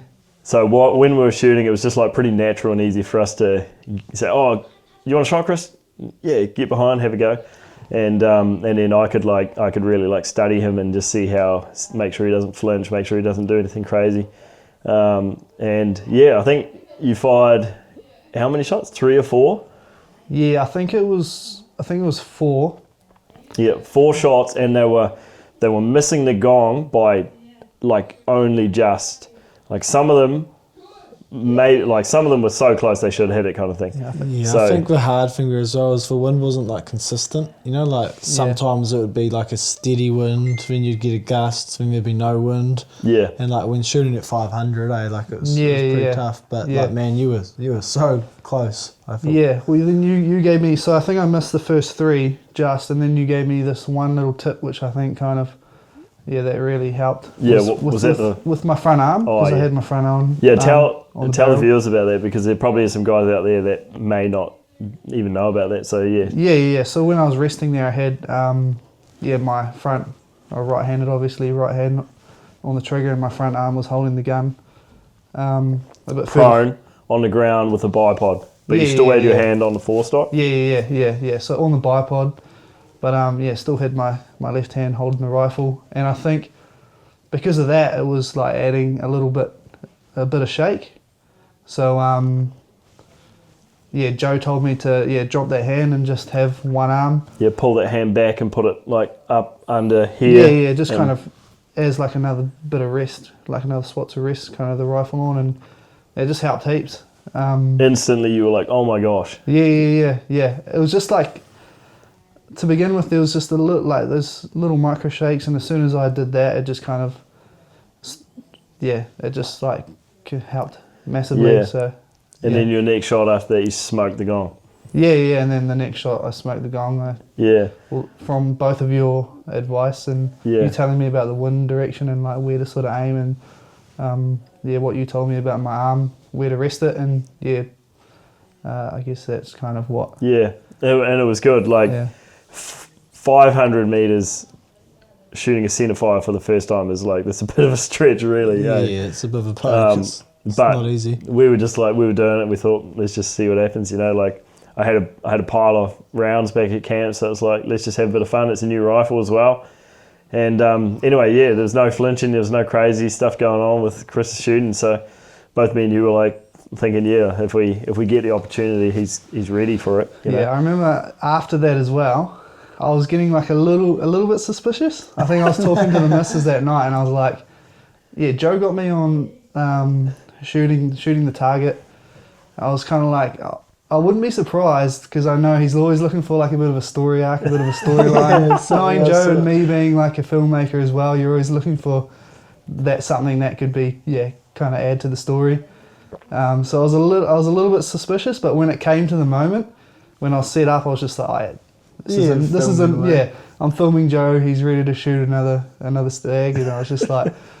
When he looked at me and he pointed the camera, that completely took me by surprise. You'll probably see in like the footage how kind of shocked I was. So That was so cool. Yeah. So when you first said it to me, I think I kind of ignored it almost. Yeah, you did. Yeah, you're like, Chris is going to take the shot, and I was sort of like, he's joking. And then he said it again. You're like, I'm serious. You're going to take the shot. I was like, if you want it, I said, if you want if to. I want to, yeah, of course I wanted to. So there I was. Yeah, then I grabbed the big camera off him, and then you were running the other camera, That's right. and then Chris like slides in behind the rifle and starts fondling Lagather a little bit. Get a bit excited. Gets a little bit excited, but no, anyway, gets in there and sets up, and we sort of like there was a pretty hefty crosswind again, and you made the call, like told him where to aim, and. Everything was sort of like lined up, but we had to wait for the stag to. Was he facing us? Because I was filming you guys, and you were like keeping tabs on what's happening. But was he facing us? Or was he behind the bush? I can't remember. He was behind the bush. Yeah. So he. At this point, he got up. At first, he was front on for a while. At first, he was front on, and then he kind of turned and went behind the bush. So then I was kind of like laying there waiting. And the other thing that was like the sun was kind of like directly because it was early morning. The sun was right in front of the scope, like kind of. Yeah, you had to have your hat like on a weird angle just to like block it. Yeah. Well, your hat actually, because you gave him his hat. Give Chris my hat. Yeah. And there was kind of actually two bushes. Like he was front on to start with, so he couldn't shoot. And I went to wait a few minutes. Like it was a little while. There was a bit of anticipation, which kind of the nerves are building a bit. Yeah. And the cameras were on me. And he went behind that first bush, but you only had a small window, like maybe a metre gap before he was going to go behind another bush. So you kind of had to like get the shot as he was between the two, or else he was going to disappear again. Yeah. So he's feeding at this point too, so we're like trying to anticipate like where he's going to move and stuff like that as he's like grazing the grass. But I remember he got clear, and I think you gave the call like filming. Yep. And then I was like, rolling. Yep. And then you were just getting ready to squeeze off. And you squeezed off, and the stag just hit the deck, dropped instantly. And we were like, you were stoked, man. You were like so stoked. You couldn't believe it. You got up and you were just like frothing. Yeah, there was that anticipation, and because I was laying there for so long, waiting for the stag to get into the right spot. As soon as he was in the right spot, I think like the nerves kind of kicked in, the shakes started happening because I knew the cameras were right there, and I was like, oh, this is all building up to this one moment. Pressure's on. Yeah, the pressure's on. I'm normally behind the camera, which is all good, but being in front of it, let alone this one moment, I was like, oh shit. Yeah. So then just slowed down, took my time, slowly, gently squeezed the trigger, and then I think you said you slapped me on the leg, you dropped them, bro, and that was probably like the best thing I've ever heard. But you paused for a little bit, I was like feeling like what happened? Did it hit it? Because I didn't even know. Just a little bit of anticipation. It was like a bit of a pause, and I think I turned. Then you slapped me on the leg, and I turned around, and you're like, he dropped, bro. He dropped. Yeah, man. So I was like, those were like, that was music to my ears, On the camera, because I was just watching the screen in front of me as well, and it just looked so cool. At the shot, and you saw that sort of the arch of a bullet. I mean, it just Yeah. So that was pretty cool, and I was real stoked to be part of that. So your first stag, your first deer, and ever, Yeah. So first deer, and it was a stag. So yeah. Yeah, I was pretty stoked about that. So we didn't waste any time going over there. We just all three of us boosted over, and when we got into like the zone, I gave you the rifle again, and we snuck down there just in case. Always like to be prepared, just in case it needs another shot, or it might have been a bad shot and get someone runs away. But we get down there, it's long gone. So yeah, we're pretty stoked. I think there's many swear words coming from Chris's mouth. It was indeed. Yeah, he was just that excited. I think I dropped a few F-bombs, eh? Yeah. It was just the excitement, man. That was wicked. Yeah, many so excitements. So we sort of prop the stag up and do a little bit of talk, and yeah, it was just cool. It was just a really cool experience, really cool morning. And it's like we saw quite a few deer. We didn't see like I don't know if we saw any fallow deer that morning, but No, I yeah, don't like think we the one stag that we saw was like the perfect stag for Chris. So me and you were like pretty stoked about it. So just what we were wanting to see. Yeah. So it worked out really Yeah. well.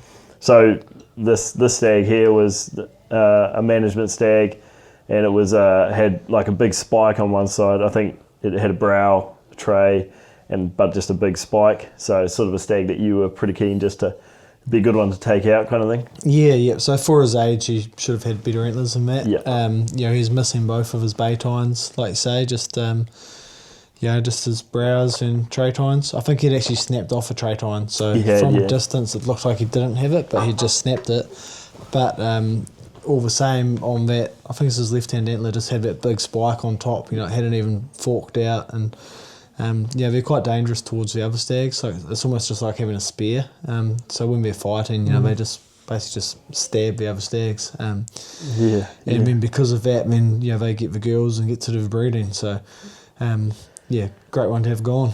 Yeah, and a heck of a first stag, heck of a hunt, a heck of a surprise. Yeah, I don't know if many people have work stories like that, eh? Yeah. But then afterwards, you kind of realise like why we laughed when you said do the mahi, get the treats. Yeah. It was It all made sense. Yeah. That's crack up, eh? That's actually crack up. Yeah. Nah, that was wicked, man. Like perks for working with Jay Wiles. I think I mentioned it in the video as well. The last time I was with you when we were doing Hunt for the Unicorn. Yeah. We went out on the boat, and I went and like filmed some kingfish. He dropped me off on a good spot, and he said, if you film some kingfish for me, I'll let you shoot your first kingfish. Yeah. So we brought the spear gun and got my first kingy with Joe. And it's just before Christmas too, eh? Just before Christmas, so like it was cool to take that home, and I had fresh seafood sashimi for the family, and my family loves seafood, especially the missus. So I was in the good books there for a while. Yeah. Everyone was stoked, and then now I get to take home some venison this time. So yeah. Did you? Yeah, you told your family that night too, or like basically as soon as we got back to the Wi-Fi for lunch, I suppose you told everyone, and they were pretty stoked for you. Oh yeah, they were stoked as. Yeah. Did you send a photo to your dad or anything? Yep. Yeah, I sent a photo to Dad and my brother, who are funnily enough coming on Small world. such a small world. They're coming. They won a trip through. Through Spiker. Spiker, clothing, hunting clothing line. We use some of their equipment. Yeah. Chris's family are coming down. Yeah, so I sent them the photo and I was like raving about the place. I was like, I sent them a link to the website. Yeah. I was like, this is where I am. Like, it's such a cool spot. I'm having such a good time. Ollie's just a legend. And then Hamish saw he went on the website and saw the link, and he messaged back and he's like, oh, I'm pretty sure this is the place that I want a trip to go do like a management hunt at. And he's taken Dad, and so they're going to be here soon. And what's quite funny there as well was, I think like the day before me and you were talking, you were saying like, oh, I'd love to come down again, with my brother and my dad. Yeah. And then like the next day, something like this. The next day you say that, and I look in my calendar, I'm like, oh shit, they're coming in like 3 weeks. Yeah. You should try tack into that trip. Yeah, I'm gonna try. Yeah, I've talked to Ollie about it. We'll try and make that happen. Yeah, I reckon that would be really cool. Yeah, man. Oh, you're gonna froth over this, eh? You might be straight back down here. Oh, hopefully. Yeah.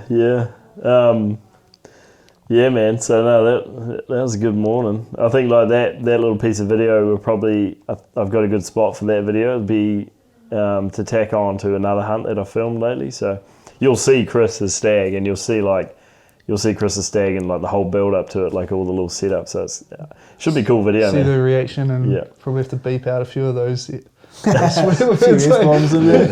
It should be for YouTube. Genuinely stoked, eh? It's good. Yeah, should be pretty good. So. Yeah, I think should we fast forward? I think it even might have been that day, but fast forward to that evening hunt when we finally caught up with the big black buck. The ghost. Yeah, should we talk about that right now? Ghost, Probably yeah. should. Yeah, so we it was an evening hunt, and we were going into like you'd sort of been holding off on this place and talking about it a couple of times and saying it was like your favourite part of the property. And like I was, whenever I hear that, like I just naturally always I'm like, let's go. Yeah, let's go there. If that's your favourite spot, man, I want to see it too. So because like where the areas that we're seeing is it's incredible, man. So like if there's one spot that stands out from all of this, it must be good. So anyway, the plan for that evening was we wanted to go into that area, and that area you'd seen the buck in before. Actually, that piece of video, like I might overlay that piece of video here, or you might have already seen it in this podcast, but we'll put it here again of the buck walking forward. That's actually in this particular area. And that was that the last time, probably the last time you saw that buck? Yeah. So that was the last time I got eyes on him, and that was probably March. So it was a little while ago, and had that really cool interaction with him when he kind of came walking up to me, and I got it on film. Yeah. And so knew he was quite a special buck. Like he's a nice big buck, super wide, long antlers, nice palms, good points coming off the back of him. And like I think just because I'd seen him and got that really cool footage, like kind of makes you want to go after him. You know, like we've got lots of fallow deer out there and lots of fallow bucks out there. But because I had that interaction with him, it's like, oh man, like it'd be really cool to go and look for him. Yeah, it's like a bit of history, eh? Yeah, it's like a bit of history. You know, it's out there, so it's like, something you don't see all the time. And also, guys, like Ollie was saying that the place is so big and so wild that sometimes you'd see one animal, like a particular stag or something, you'd see him once and that's it. Oh, 100%. Like it's so big, it's so wild, and there's so much forest as well, and those big ones, they don't get big by being silly, like they're super smart, super cunning, and quite often some of the biggest animals like that, you see them once and don't see them again, it's just the way it is with hunting, right? Yeah. So we were going into your little honey hole, and I remember like to get to this area, you drive in along the coastline. So you go back from the lodge, you head back towards the coast, drop back onto that, I guess the coast road you'd call it, the coast track or whatever. And then we were following the track up along the coastline edge and winding up through the sea faces again. And we got to this high corner, and we started, like that's where we parked up, and then the plan was to just drop down around the corner, and it sort of opens up this new big valley, like in this really big basin, like sort of really big secluded basin on the northern edge of the station, or exactly that northern end of the station. Yeah, so it's kind of, you can't really see into this area unless you're going in from where we were, or there's another access point to look down into it too, but a lot of it's pretty like hard to look into. So we're going through, and I remember we spot across the creek there on like a little scrubby ridge. We see a couple of stags, remember, in the scrub, and we're all sitting there like looking at them, filming them and stuff. And one of them was a really nice stag, man. He was like, a doozy, wasn't he? He was a 12, off memory. So. But real symmetrical, just a really nice looking stag. Got some video of him. And he was there with another like 8 or 10 pointer. Something like that. Another nice sort of up and coming stag. And we were sort of like looking at these stags, just enjoying that sort of moment. And they weren't even that far away, like a couple hundred metres max, probably even closer. But so from that point there, what we needed to do was sort of keep going around the corner a bit, and then eventually it like opens up the big valley that's running up into the tops. And as we did that, we got around a little bit more. We ended up in a place where these two red stags were like, they were right there, really close. So me and Chris are like frothing out on these stags, and like I'm getting the camera like filming them, and you spot bucks up the valley. So you signal to us, and we get over there, and then sure enough, like I see 2 of them, both of them chocolate, the dark black sort of coloration, and one of them just big, like sees big antlers, big paddles, and like instantly I knew that was the buck that we were trying to get. And then Ollie's like, yep, right here, this is the buck we're looking for. We need to get on this quick. We need to make this happen. So I remember we had this little scrub patch in front of us, and they were feeding from right to left, and we sort of got set up. I tried to get the camera on them, remember, but we had to be pretty careful because they could literally see us, and they were 200 meters? They weren't very far They were away. pretty close. So we didn't want to like ruin it, so I was trying to move the camera slowly and just get it above the scrub, and by the time I got on them, I think I literally got a little bit of video as they sort of walked around the corner. So we lost that opportunity. If we were just trying to shoot it with the rifle, you could have done it, but trying to get the cameras on it, like, it was just too slow. I just couldn't quite get it set up properly. So then you had the plan of going sort of down on the other side of a creek, and up the other side was a high point, that if we could go all the way round and come in from the back side of that and climb up to the top, we'd be up above on a really good sniper spot, basically looking straight down to the valley they'd just gone into.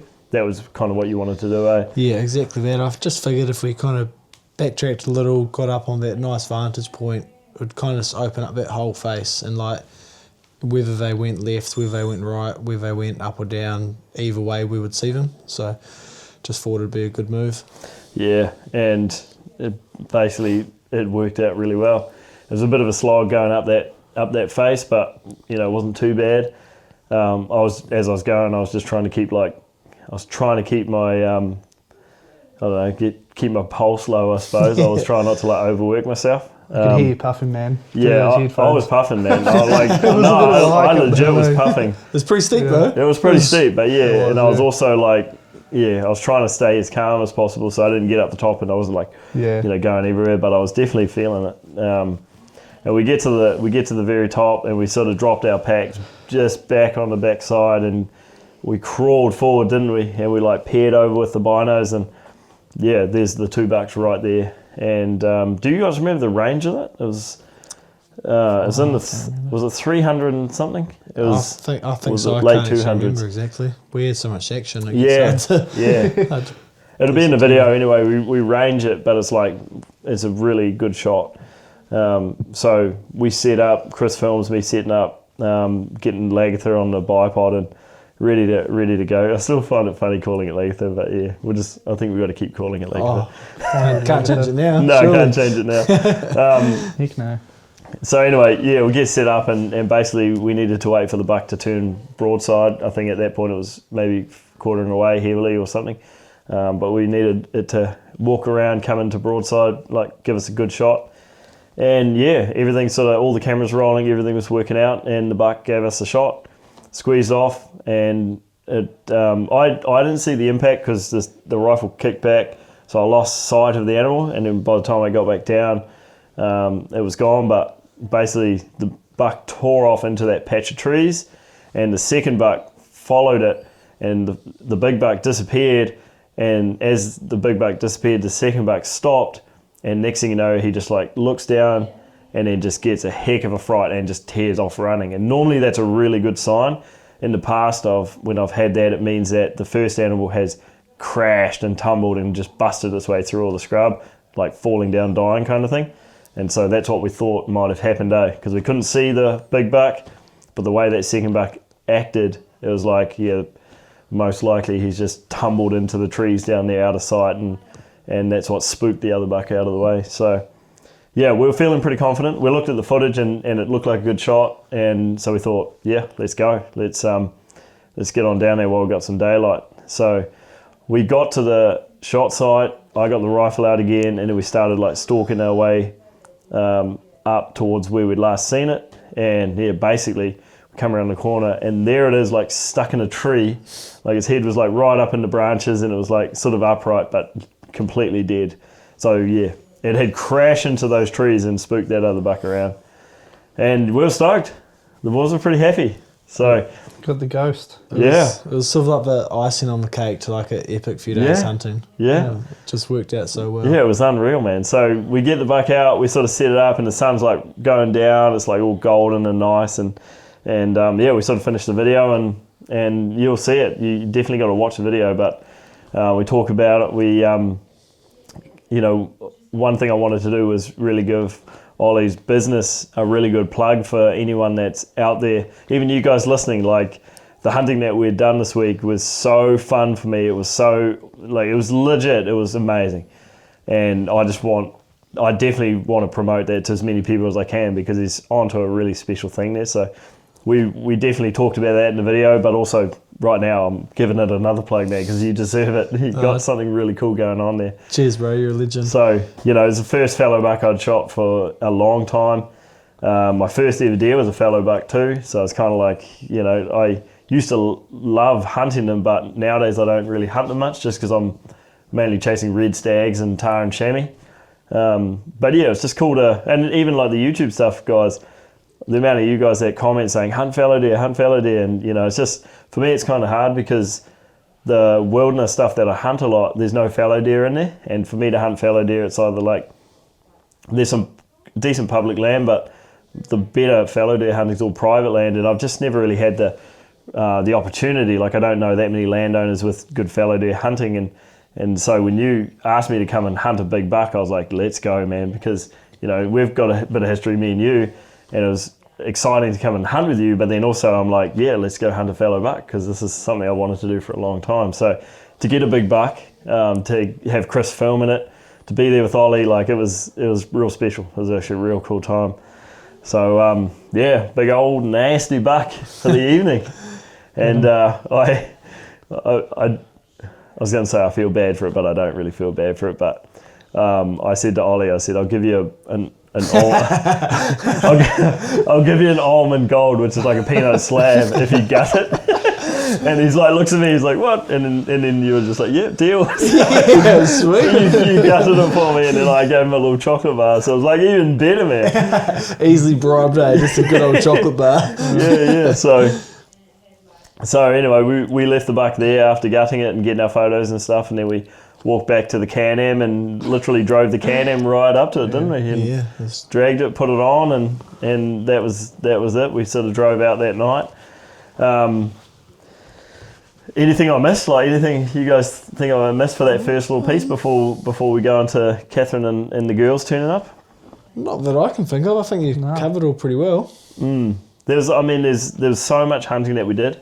We're definitely missing stuff because there's days we're literally missing. But I mean, you'll watch the video, guys. You'll see it. Like, there's some cool encounters. We saw some really good stags, and we saw some, good deer numbers, and it was just some nice hunting. So, yeah, if we did anything else cool that I remember as we keep doing this podcast tonight, I'll bring it up. But yeah, those were sort of like the main goals ticked off. The big fallow buck. We had the side quest of the big ball. We had the side quest of the management stag for me. We had the first deer for Chris. Like, these all happened in the space of only like 3 or 4 days, man. It was like wild. Well, was it 3 days? Pretty action-packed day. It was action-packed. Like, every day we were smashing a goal, ticking off another goal.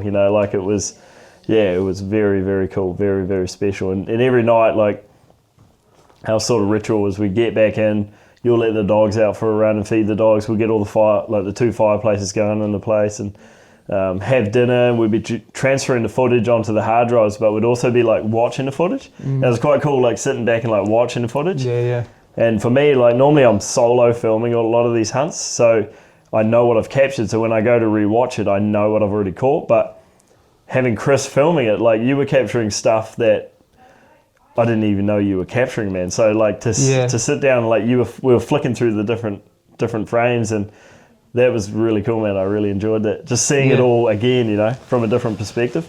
Yeah. And I guess that's kind of like that for me is just like the perfect filming scenario, really. Like, just the scenery and like capturing you guys do your thing, and the passion you guys have for what you do is it's really cool. And like having the headphones, actually the reason why I have the headphones is so I can listen to these guys, because like we're always whispering. And these guys when they're hunting, we've got to be super quiet.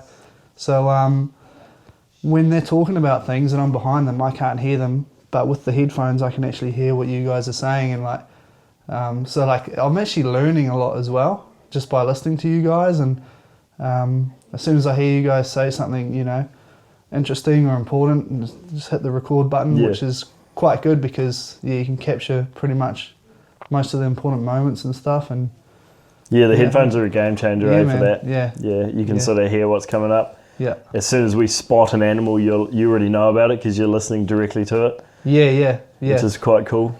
I mean, and obviously, like, it's easy filming you too because you've done this stuff before. Like, you film your own hunts, and I don't know how you do it solo. That's bloody hard, It's man. different. But yeah.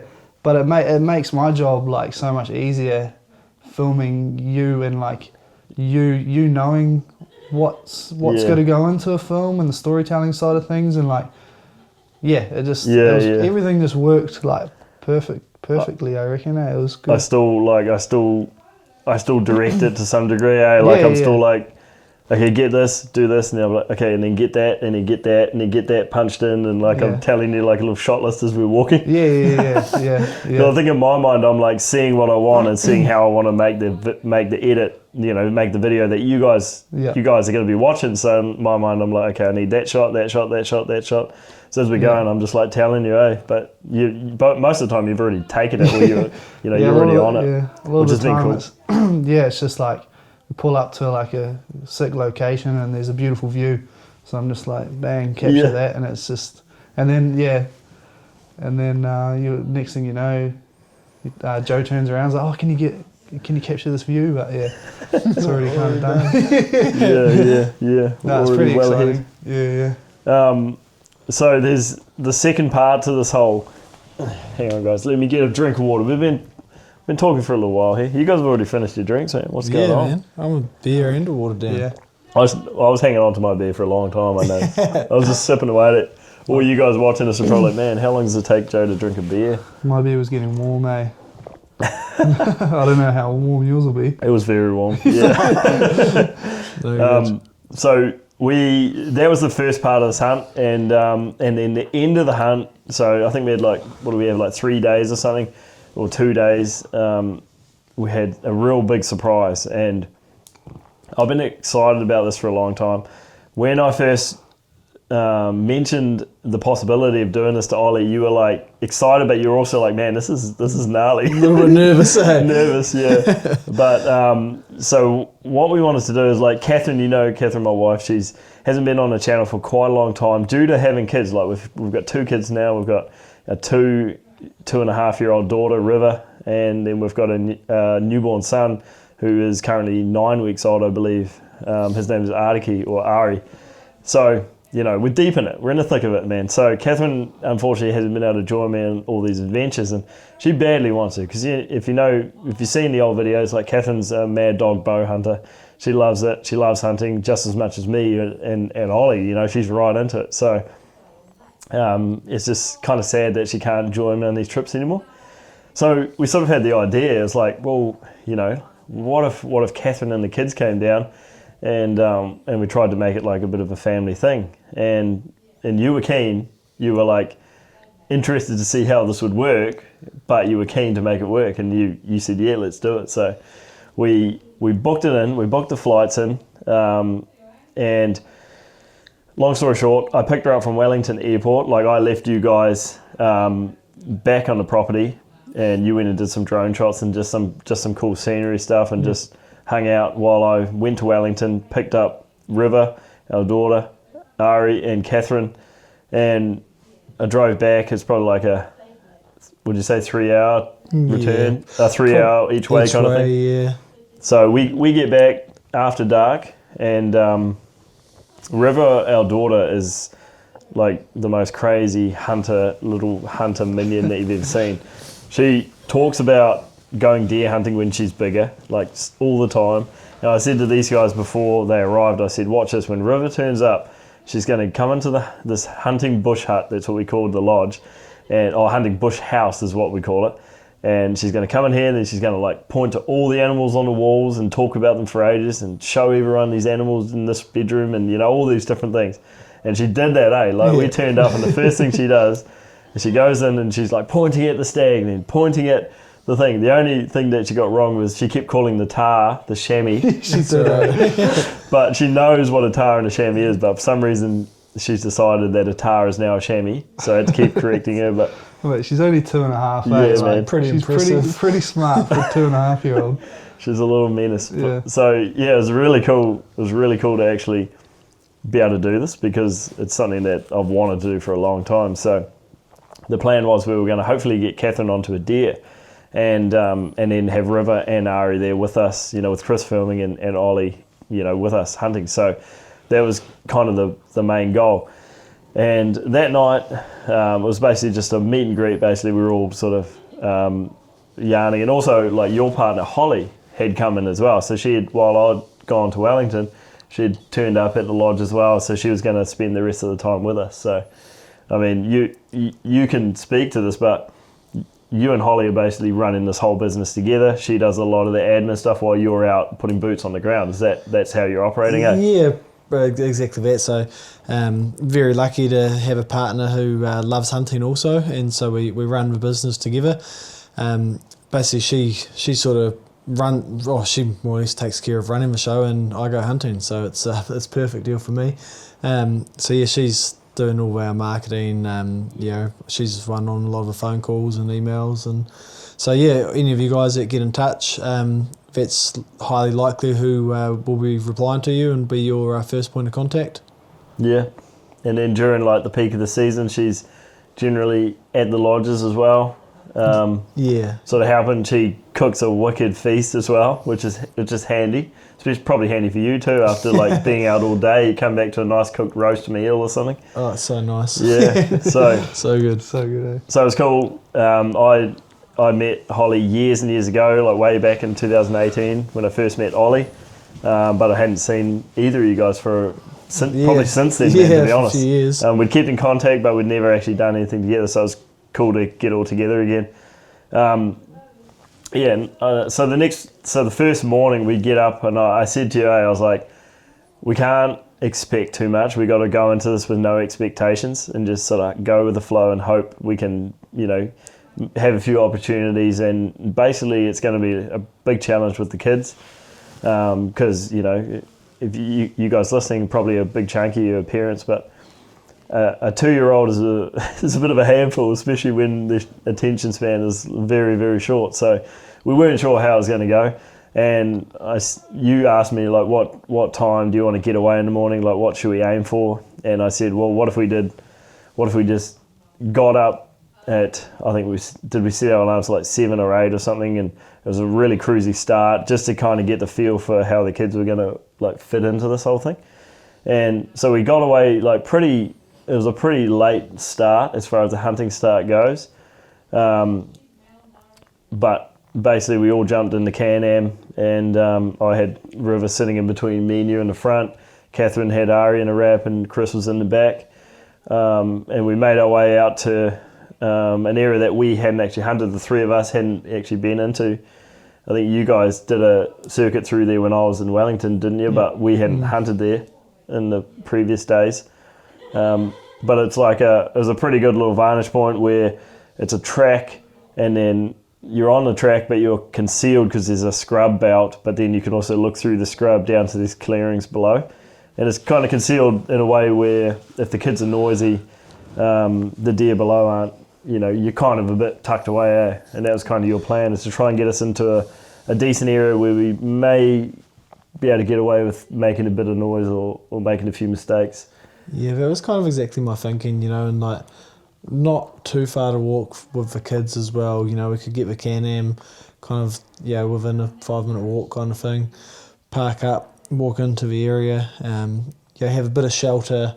Yeah, shelter from the weather as well as, from being outside of the animals, but still look into kind of multiple areas where the deer come out. It's kind of a thinking. The one thing too, I should mention, the weather on this trip, like up until this point, like the weather had been basically as good as it gets, clear, blue skies, like some of the days had no wind at all, which, it's not always a good thing when there's no wind for hunting, but it just made for really pleasant hunting. The ocean was like, a couple of days into it, the ocean was like super glassy, and there's like hardly a wave out there. So it's like we really timed it for a good window, didn't we? And to also considering with that, like it's the middle of winter. Yeah. Like we had a week of sunshine in the middle of winter. Like it was pretty sweet. Yeah. So that was really cool, and especially like this first morning hunt with Catherine and the kids, it's like, it wasn't cold. It was nice. The sun was out. It was just basically couldn't really be better. And we get to this corner and we get to this little spot. We set up and straight away down below us is 5 fallow does, I think, and a couple of red hinds. And we decide, let's try and make a move on these deer. Let's get Catherine behind the rifle and see how it goes. See if we can get one, basically. And we were getting all set up. Your job was to babysit Ari, but you don't have any kids of your own, so you were kind of just like... I was so nervous. Like, it was so It was funny, man. Oh, so different for me. Like, normally I'm... obviously with guiding, you're sort of right there for all the action. Yeah. Whereas like I was on babysitting duties, and like it was really cool because it was so different. But it was definitely threw me in the deep end a wee bit. I think when you were giving him some tips, because I could hear all of this, so I had the headphones in, and and Joe, what did Joe say to you? He's like, oh, okay. So, just as we were walking away. Just as we were walking away, he turns around and goes, oh, so... If he chokes. If Ari chokes, right. What did you say? I said if he vomits and chokes on his vomit, do this. If he's dying, do this. And then I heard that, and I look up at Ollie, and Ollie's face is like, Really? his face just dropped there. He's like, as we're like walking away, he didn't have a choice. It was something different. It was so funny, and so Catherine gets in position. She's on the rifle. I range it, dial it. Everything's ready. She's on the rifle, and then we're just waiting for this. Like, there's 5 does down there, and I'm rolling the big camera. Chris is on the main camera on us, and I'm also trying to like contain this wild beast that we call River. And anyway, so Catherine asked which deer should I shoot, and they're all does. One of them turns out to be a little buttonbuck, but they're all sort of like little family mob of fallow deer. And I said, go for the top left one. It was like a dark chocolate one that stood out. All the others were the same colour. And basically, I wanted her to shoot one that I knew which one she was shooting. So the different coloured one, I said, shoot that one, because then I can put the camera on that one.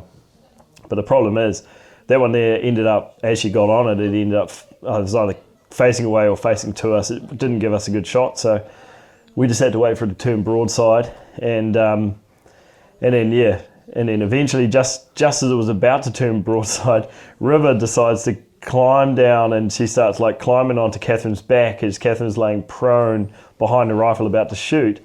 And I go down and I like grab her, and it's on video, I'm pretty sure. Yes. I grab her and I pick her up and I say, no, come here, Mummy's about to shoot. We need to, you can't go near her. But River wanted to shoot. She wanted to shoot the deer.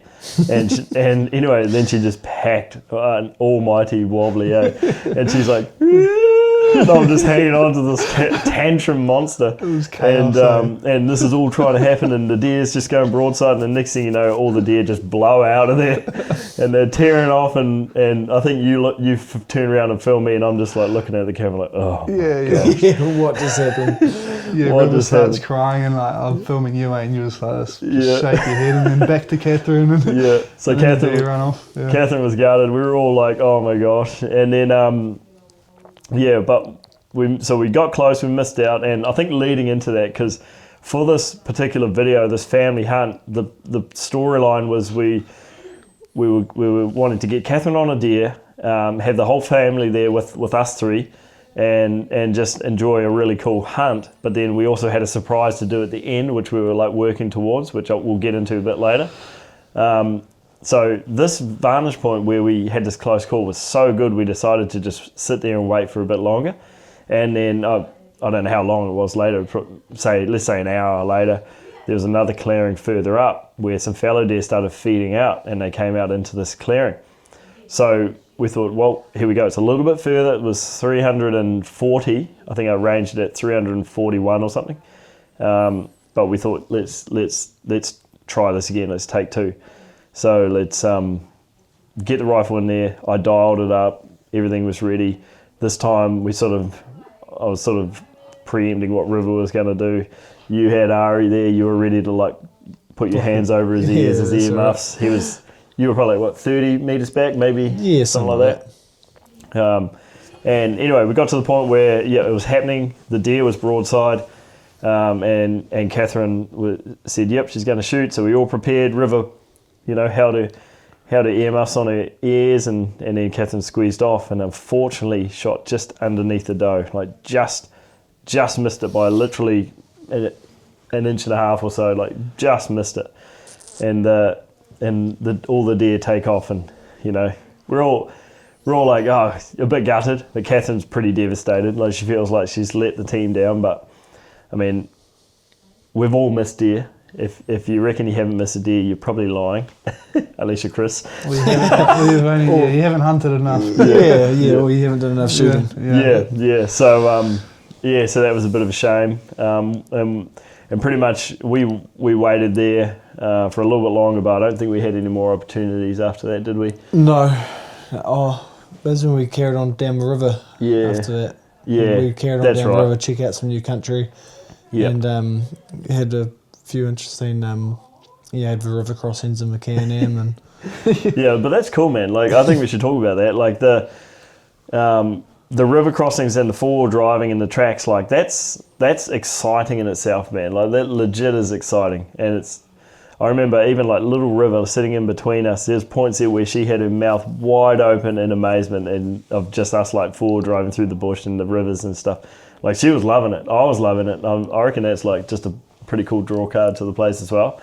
Like just that getting around, like just getting around is cool. Sort of adds to the adventure, doesn't it? And just quite scenic, you know. Like you see some cool places. Yeah, and Chris had a few good ideas. He had the GoPro like mounted up on the thing, and you would like doing some cool little filming sessions and stuff. Yeah. That's cool. So so we sort of hunted our way along, and we didn't get any other opportunities at deer. So we saw deer, but none of them were sort of close enough for us to get to with the kids. So we get back to camp, and that was kind of our night. Had a really good night that night, good dinner, and I think it was like the first full day of hunting with the kids. It was a success. It was unsuccessful with the hunt and getting an animal, but it was a success with everything else, I reckon. It was actually really good fun. So the next morning, what did we do the next morning? I feel like we got up a similar time, did we not? We ended up going to the same spot. That was that day, yeah. I think we got up a bit earlier. Yeah. Because... Yeah, we did. Slightly earlier, but we tried to push it. We tried to get out a bit earlier, but it was a bit hard with the kids. So we did what we could do. Got out there a bit earlier, and we ended up getting to the same spot. And we basically waited on that corner to see if any deer would feed out into the same clearings. There was some wild cattle down below us too, so we were watching those.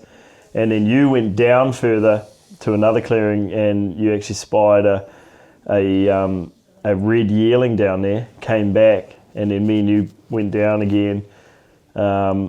Anyway, long story short, you found a couple of red deer down there, and you thought there was a hind there that we should try and get. So you came back up, and we all went down there and done the whole setup again. And unfortunately, Catherine missed again, just underneath it again. So it was gutting. That was a funny little scenario too, with River in behind.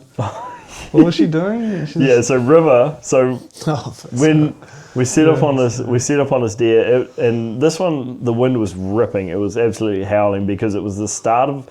At the time we didn't know, but it was the start of a pretty gnarly storm, and so the wind's ripping.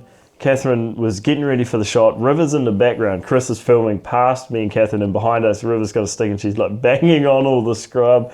And then next thing you know, she's like, I turn around and she's got her pants down and she's wanting to take a poo. Yeah. She's trying to poo, right behind us, right at the moment that Catherine was about to squeeze the trigger. So I just said, just wait 5 seconds, just wait 5 seconds. Yeah. And then, so all this is going on. Catherine's there, like trying to be calm and stuff. And she squeezes off and she shoots just under this hind at like 218 or something like that. And she was devastated the first day, but incredibly devastated the second day because she just felt like she's letting the team down, which hard for her the way, like with the kids and stuff. Oh yeah, like she had a lot to think about. She had a lot on her mind, and we see with the River like mucking around behind her, and then I think the first attempt day with I think, what was it? She was She just was worried that. about if I was blocking Ari's ears or not, Yeah. covering There's a Ari's bit of- ears, and yeah. so like, with all that going on, it was pretty hard for her to focus just on the deer. Yeah. You've got so much else Yeah, going and if you on. think about it, like, especially even like River banging the sticks behind, you'll see it in the video, like, that's annoying as heck. That'd be annoying as heck. Yeah. River trying to climb all over here and stuff. Yeah. And both of the shots as well, like, man, we're So close. talking like a couple inches and it would have taken out the deer's heart. You know, Yeah. it was so close. Just under the brisket, like, literally a couple inches high, heart shot. So just unfortunate. Just unfortunate. But I mean, that's hunting. Sometimes it happens, you know. So we ended up sort of recovering from that, and we didn't see any more deer down there, did we? So we thought, let's go back. We had a plan that what we wanted to do one evening was go down to the beach, and ideally we wanted to cook up some venison from Catherine's stag. But in this situation, we thought, let's just go down. Let's show River the seals, her favourite animals, or not favourite, but one of her favourite animals, the seals, and there's seals down there. So we filmed her reaction seeing the seals close up, which was amazing. Me and you collected a bunch of firewood. We lit a campfire down there, and you jumped in the water, and you got a bunch of power straight out there, like just super shallow water, which was cool. And then it was probably one of the funnest evenings for me, man. Like, we had this really nice campfire. We were all just hanging out, chilling. We had a cold beer each, and we literally just cooked up power and venison from another deer, whether it was Chris's deer or not, I can't remember, but we cooked up venison from one of the deers, one of the animals we got on the hot plate on the fire, on this campfire. So that's cool for many reasons. We're looking out to this ocean sunset, well, not the sunset over the ocean because it sets over the mountains in this area, but you got nice coloured sky. You've got these huge big sea face mountains right there. At one point there we actually glassed 2 fallow bucks up on the faces, and we thought about getting the rifle out and then getting Catherine in there, but if we did that, the campfire scene wouldn't have happened. So, and we really wanted to do the campfire for many reasons. One important reason being, like, River has never experienced a campfire like that, so we wanted to, like, show her what it's all about. She loved it, eh? She absolutely loved it. Loved it. So she got into the full momentum of going and collecting, like, thistle sticks and, like, all the light sticks, and she was, like, piling them up, and then she was standing by the fire and she was, like, tossing them in. The yippies. Yeah, she was loving it, man. Throwing her hands in the air. That was like, she's loving it. that was so satisfying seeing how excited she was. Yeah. So that was one of my favourite evenings, just cooking up that on the hot plate, and then all of us sat round and just enjoyed it. Basically, enjoyed, like, such a good feed of literally power that you just caught right there, right next to us, and then deer that was hunted in the hills just behind us. So It's the dream, eh? yeah. So that was amazing, man. Something quite special about it, eh? Just like sitting around a campfire, cooking meat that you've harvested while having a cold beer. Yeah. Like it's That's living, bro. It's living, yeah. That's a living, man. And the footage we got of it, like, Chris was getting some crispy shots, which was really cool. I was loving it. Yeah, you that were was loving like, it. That's like the dream little film setup, you got eh? some You pretty know? epic stuff. Yeah, some Yeah. film crews will pay millions to get a scene looking that good. Yeah, It was legit. it was there for me, man. The sunset, the fire, the mountain, the hills in the background, the ocean right there, eh? It was pretty cool. Yeah, it was awesome. Yeah. And we finished that night. We went back, and we just all hung out back at the lodge till pretty late. It was actually really, really cool. But we had the plan of, like, we had one more morning to go out and try and get Catherine a deer. That was the plan. And we checked the weather again that night, and the forecast had changed, and we all of a sudden were getting a front moving through that was potentially going to bring a lot of rain, eh? So we were quite nervous. You were especially nervous, and I don't know the area, so I don't know how the forecasts actually work around that zone, but you were thinking, like, this could be bad tomorrow. Yeah, quite often, sort of with our area out there, the forecast, in terms of, like, wind direction, they're very accurate, but in terms of rainfall, they often get it wrong. And, like, depending on which way the wind comes, they either, like, overestimate it or underestimate it. And with the wind direction that we had coming, I kind of knew that they were underestimating how much rain we were going to get. And, when they basically I figured that would be getting a lot more than what they actually had forecast. Yeah, so the plan was we were going to wake up at 5 a.m, me and you, and we were going to make a game plan just to see, because by then, by 5 a.m, the weather would be on us, and we'd know if it's huntable or not. And yeah, we woke up 5 a.m. this morning, man, and it was torrential rain. The wind was howling, and it was like not looking good, eh? When I got up at 5, I was like really glad that I'd taken my gumboots down to my cabin last night, because there was probably like water that deep outside my cabin when I like got out of bed. It's nuts. It was like nuts. ankle deep water. So you come up, we're sitting in the lodge, and we're just like, well, you were like, should we go back to bed till 7? I said, yeah, let's do it. So 7 rolls around, it's still bucketing down, so we both didn't even meet up, we just stayed in bed. And then I got up a little while after that, and then shortly after you joined in, and yeah, it's sort of like that was going to be our last shot at getting Catherine a deer, and it was just a real shame that the weather sort of stopped us from going out, because I mean, you could, and we talked about this, you could hunt it if you were keen, but it wasn't going to be the family experience that we were aiming to get. It's hard with the cameras that we're running. Electronics and rain don't like to mix. They can handle rain, but it's not like, you know, you still got to have to be really careful. But the main goal was to like get River in amongst this and get her being part of her mum shooting a deer for our freezer back at home, and being part of the whole experience and documenting it all together. That was kind of the goal. So to have a 9-week-old son and a 2-year-old daughter in a freaking 80-kilometre-hour winds and rain and hail, like it's not a real good mix, eh? So we decided that we're probably done for the day. We're not going to make it happen, unfortunately. And then you were sort of a little bit nervous about if the rain keeps going, we might cause issues later down the track if the creeks come up and we can't get across or anything like that. So yeah, we sort of had to pull pin, didn't we? Unfortunately. Yeah, it's a pretty wild place out there, and over the years we've had it happen a number of times where like you get a good storm come in, and basically all the streams that we cross as we come down that coast flood. I mean, actually even the main road getting back to town floods really bad, and basically once they flood, you're stuck. You know, you're not going anywhere. And so, yeah, Joe and I kind of discussed that, and it didn't. Our options were kind of to pull pin and bail on out of there, or potentially be stuck there for a few days. When there's flights to be caught, like Chris and Catherine and the kids are flying out of Wellington tomorrow, so you know there's all that riding on it. So yeah, I think it's a shame. Like I'm gutted that Catherine couldn't get her deer because she was so excited about it, but we had the opportunities. It just didn't quite work out. The footage we got's amazing, so I think like I'm trying to figure out how I can still make an episode on YouTube out of all the footage, even though there's no deer being taken. Whether or not I use one of the stags from our hunt beforehand and put it in there, I don't know.